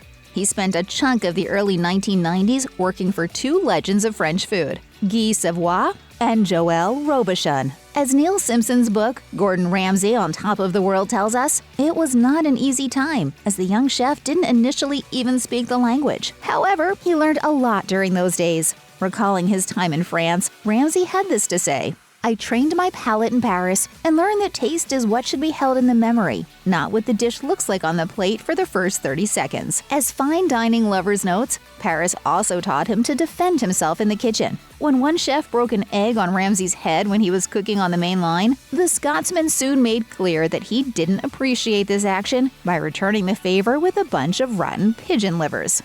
The year 1993 marked Gordon Ramsay's transition from student to master. This was the year he left France and made an extremely triumphant return to London, courtesy of Marco Pierre White, whose connections got Ramsay a job as the head chef of Aubergine restaurant. Aubergine was a smash hit. The place won its first Michelin star in 1995, and a second one came soon after in 1997. Though Ramsay would have to wait for a third Michelin star until he launched his own successful restaurants later down the line, The Guardian points out that people like food critic Jay Rayner considered his Aubergine experience easily superior to what White's three-star The Restaurant had been able to offer. In 1998, Ramsay moved on to bigger things, but his years at Aubergine have evidently stayed with him. In 2014, he even purchased his first Michelin restaurant's former site. Gordon Ramsay might be best known now for his various TV appearances, but his rather literal bread and butter is the restaurant industry. Ramsay started his own restaurant, the appropriately named Gordon Ramsay, in 1998, and followed it with a string of other highly respected establishments, including the Savoy Grill and Maze. Gordon Ramsay, the restaurant, earned 3 Michelin stars in as many years, and his other places started raking in stars as Ramsay worked his way up as a culinary powerhouse as well. Ramsay's had restaurants in cities ranging from Dubai to New York City, and countries from South Africa to Japan. He has also added to his empire with a number of successful cookbooks. Of course, things haven't always been smooth sailing. The celebrity chef has had legal and financial trouble with his business partners over the years, and despite his success, Ramsay has experienced his share of failures and closed restaurants. Still, running an empire as large as Ramsay's is a huge ordeal, and frankly, it would be more surprising if he didn't face the occasional hurdle through the decades. You can talk about Gordon Ramsay all day long, but it's pretty much impossible to do so without at least mentioning his vast array of TV shows. His on-screen appearances have been just as instrumental to his fame as his kitchen skills, if not more so. In fact, if you flip through the channels long enough, you're virtually guaranteed to see the man's face somewhere. Ramsay has hovered around MasterChef quite literally throughout his small-screen career. His first TV appearance was a judge on the British version of the show in 1996, and a cool quarter-decade later, he was tormenting the competitors on the 2020 season of MasterChef Australia. However, his first true starring stint came on a 1999 documentary series called Boiling Point, which truly introduced the world to the force of nature called Chef Ramsay as he opened his first fine dining establishment. After that, it was just a matter of time, really. The year 2004 brought us his 2 arguably most iconic shows, Kitchen Nightmares and Hell's Kitchen. Gordon Ramsay might seem like a pretty intimidating dude, but he's also the father of a huge family. Ramsay and his wife, Tana, got married in 1996, and they now have 5 children together. In my book, there's only one thing worse than disappointing me, and that's disappointing my amazing wife. According to E! Online, the chef's methods for dealing with his children are different from his foul-mouthed work self. In fact, he's taken pains over the years to make his home life as free of profanity as humanly possible. His wife was quick to confirm that the chef is considerably more mellow during his downtime, telling an interviewer, "People say, 'Does he swear at home?' And I think, what a stupid thing to ask. I mean, he's home, he's not under high pressure, so why would he come in the door cursing and swearing?" By his own admission, Gordon Ramsay has been known to develop a bit of a spare tire around his waist when his work schedule gets too frantic. However, don't think for a second that he's afraid to work out whenever needs must, which according to him is more or less all the time. As the Daily Mail reported, the then 51-year-old Ramsay revealed that his fitness enthusiast wife, Tana, is a big inspiration in his quest to stay ultra fit. Ramsay told the publication, "I started focusing on getting super fit 5 or 6 years ago when my life got super busy." In Ramsay's case, super fit is not an exaggeration. With the help of expert triathlete Will Usher, he started a brutal fitness training that got him in shape to take part in Ironman competitions. These days, marathons and triathlons are so important to Ramsay that he even sings their praises on the Gordon Ramsay restaurant's website. So I eat well, but I train hard. On top of that, Daily Mail also notes that Ramsay is a mixed martial arts practitioner and cage fighter. Ramsay told the outlet, "I've been into a cage and worked closely with a coach, and it's something I've worked heavily on in the last couple of years." As people who have followed Gordon Ramsay's highly visible career over the years may have noticed, the superstar chef has lived a highly hectic life and bears the wrinkles to prove it, or rather used to bear. According to What's on TV, the celebrity chef has admitted to getting work done on his face. Ramsay has told Radio Times that spending an increasing amount of time in the look-centric Los Angeles contributed to his decision to undergo cosmetic procedures.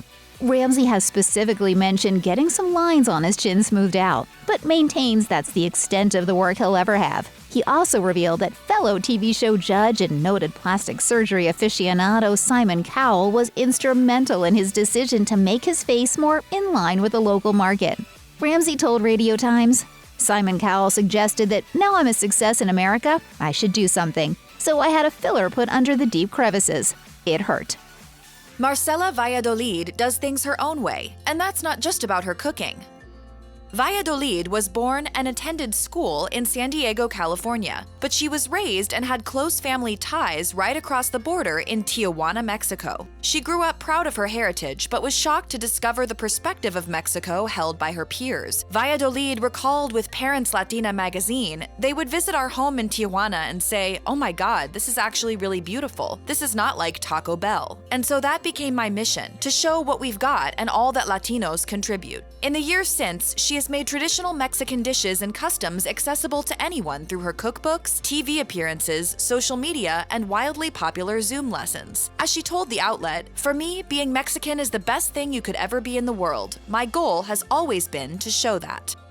After high school, Valladolid enrolled at the Los Angeles Culinary Institute, and during a night out on the town, she crossed paths with a stranger who would one day become her life partner. She and talent agent Philip Button reconnected years later after divorcing other people. The chef told the Baltimore Sun, "I've known Philip half my life, but we had both changed so much. We had to get to know each other all over again. It was a beautiful full-circle moment for us." Today, the couple lives in Chula Vista, California, with their 2 kids, as well as the chef's son, Fausto, from her first marriage. And it's clear the honeymoon stage is far from over. According to one of her Facebook posts about Button, "Whenever I tell him I bet he never thought we'd end up together with 3 kids, a carrot cake eating dog, and a house in Chula Vista, his response is always, 'Of course I did.'"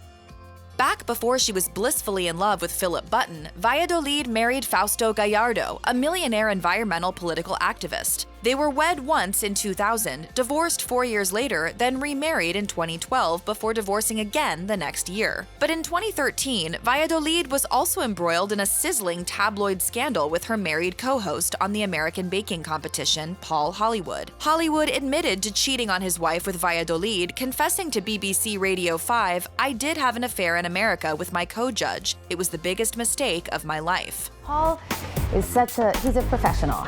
I want to take you home with me tonight. Hollywood and his wife reportedly continued working on their marriage, which ended in divorce in 2019. The fallout also led to Valladolid and her husband's final split. The American baking competition was canceled after just 1 season. Straight out of culinary school, a young Valladolid was snapped up by top food magazine Bon Appetit. It was a role even the most seasoned editor would envy, but Valladolid wasn't even old enough to legally drink. She told the Wall Street Journal, "We had to buy ingredients for all of the recipes we were testing, and somebody always had to go with me, because I could never buy the alcohol for the recipes. I had to take one of the senior editors with me to buy the wine." Despite the learning curve, she says the 4-year gig was the quote, "best job I ever had." Her dad was even so proud, he reportedly carried a copy of the first issue with her name on the masthead to show off. Honing her writing and editing skills no doubt proved useful when publishing her best-selling cookbooks years later, including 2009's Fresh Mexico, 2017's Casa Marcela, and 2019's Fiestas. Valladolid's first children's edition, Cocinando on Cook Street, a collection of Mi Familia's recipes, hits shelves in 2022. Because Dia de Muertos falls close to Halloween, it's often confused for the Mexican version of the American holiday. But for Mexicans, it's a day to celebrate the lives of loved ones who have passed on. Valladolid's mother's death in 2008 had a profound effect on the chef, inspiring a religious reawakening and prompting her to take the day seriously ever since. She has even spent weeks decorating her home and preparing an altar for her mother. She explained to the San Diego Union Tribune, "I felt disconnected from that part of my culture, and those opportunities felt opportunistic and inauthentic. So I began to really study and understand what Dia de Muertos truly is about. Little by little, the tradition has now become one of the most important days of the year for me." She shares the significance of the holiday with her followers, as well as festive tips and recipes to mark the special day. And as she told Yahoo, "It is a beautiful reminder for me and my children of all the rich and incredible history we carry and need to pass on." Bethany Frankel wasn't the only future star to compete on 2005's The Apprentice, Martha Stewart. Valladolid was also vying for the chance to work for America's #1 domestic diva. Valladolid made it to 4th place before being eliminated, but says it was her biggest career moment yet. She told TV Guide back then, "That's my goal in life, to have my own show on the Food Network featuring Latin and Hispanic food geared toward the American household. I need to pinch myself right now. I can't believe this is happening." Years later, she reflected on the lessons she took away from her time on the show with Stewart, telling Forbes in 2020, "I learned from her that authenticity is key." She had a huge issue with a contestant using the phrase "fake it till you make it" and fired her that same episode. "She taught me that you can't fake being a master of your craft." Observing her, it was clear that she had a clear purpose: to teach. Following her stint on The Apprentice, Martha Stewart, Valladolid hit the ground running. She starred on a cooking series for Discovery and Español and soon caught the attention of the top brass at the Food Network. They eventually tapped her to host her own show, Mexican Made Easy. Valladolid picked recipes she grew up with as a child, breaking down the dishes step by step for novice cooks. She explained to San Diego Family, "I adapt those recipes for my viewers. I want to make cooking authentic Mexican cuisine approachable and easier for families on this side of the border. My recipes deliver freshness and flavor without forcing home cooks to track down hard-to-find ingredients or spend hours at the stove." She went on to join the co-hosting crew of the Food Network's daytime talk show The Kitchen, along with Jeff Morrow, Sunny Anderson, Jeffrey Zakarian, and Katie Lee. She also made numerous appearances on other network shows, including Iron Chef America and Throwdown with Bobby Flay. For a whopping 14 seasons of The Kitchen, Valladolid smiled, laughed, and cracked jokes while bantering with her chef co-stars and performing cooking demos. But it appears drama was brewing behind the scenes. Valladolid abruptly announced her departure from the series in 2017, explaining in an Instagram post that the commute between her West Coast home and the New York City-based studio had taken its toll. 4 years later, however, Valladolid opened up about the real reason for the switch-up. Describing being stifled, intimidated, and unable to present herself authentically, she told Parents Latina, "When you're with executives from the most powerful network on culinary TV, you don't think you can fight back on anything. It took me a really long time to find my voice. I wanted freedom to do things my way." In 2021, Valladolid revealed that she had given up alcohol, explaining that her family, including her older son Fausto and younger kids Anna and David, had inspired the decision. She shared with People, "I stopped drinking because of my kids. I never thought that I'd be in a stable relationship because I wasn't in one for the first 35 years of my life. But seeing Fau grow into a young man, I really wanted to show him that I could do it and wanted it for myself." But even so, she assured her fans that she would still be offering up mouth-watering cocktail recipes. She just wouldn't be joining them in a toast. In a May 2020 Instagram post, she shared a hibiscus and fresh chamomile concoction, writing, "I make drinks, I just don't drink them. Tried this one though, and holy smokes, micheladas are out. Jamaicadas, you are in." In 2015, then-presidential candidate Donald Trump's remarks about Mexican immigrants sparked outrage from a huge number of people, Valladolid included. And as a result, she began using her platform to speak out against hate speech and racism. As she told BuzzFeed, she felt it was her duty to advocate on behalf of the millions of Mexican Americans she felt she represented. She has since become a passionate advocate, shedding a light on the harsh realities of parents separated from their children at the border. She's also worked with fellow chef Jose Andres's World Central Kitchen to help feed immigrants. She urged her followers to ignore political rhetoric and hopes that one day people will be able to pass seamlessly back and forth between Mexico and the United States, as she has been fortunate enough to do her whole life. Being able to live in that way, she has said, has shaped who she is as a chef and what she stands for. But anything that celebrates Mexican heritage and Mexican culture, I'm absolutely 100% for. While promoting her 2017 cookbook, Casa Marcela, the chef had an interaction with a fan that left a significant impression on her. She has even described it as an aha moment. As she shared with Pop Sugar, Valladolid says a woman approached her who had seen the chef's son David easily navigate between English and Spanish with Valladolid on TV. The woman tearfully confessed how she wished her own parents, who had stressed the importance of assimilation and raised her to speak only English, had done the same. For Valladolid, it was a validation of an important parenting choice she had already made, to raise her children in a bilingual household. The star explained, "It was a humbling moment that reminded me of how fortunate I was to be raised in a very safe and supportive community and by extremely heritage-proud parents. I hugged the woman and we cried. I promised that I'd continue instilling this pride in my kids because it's not just a language, it's so much more. It's what comes with it." As she has shared with several outlets, Valladolid also says she was approached by hundreds of others at the event expressing similar sentiments, which to Valladolid is always, quote, mind-blowing.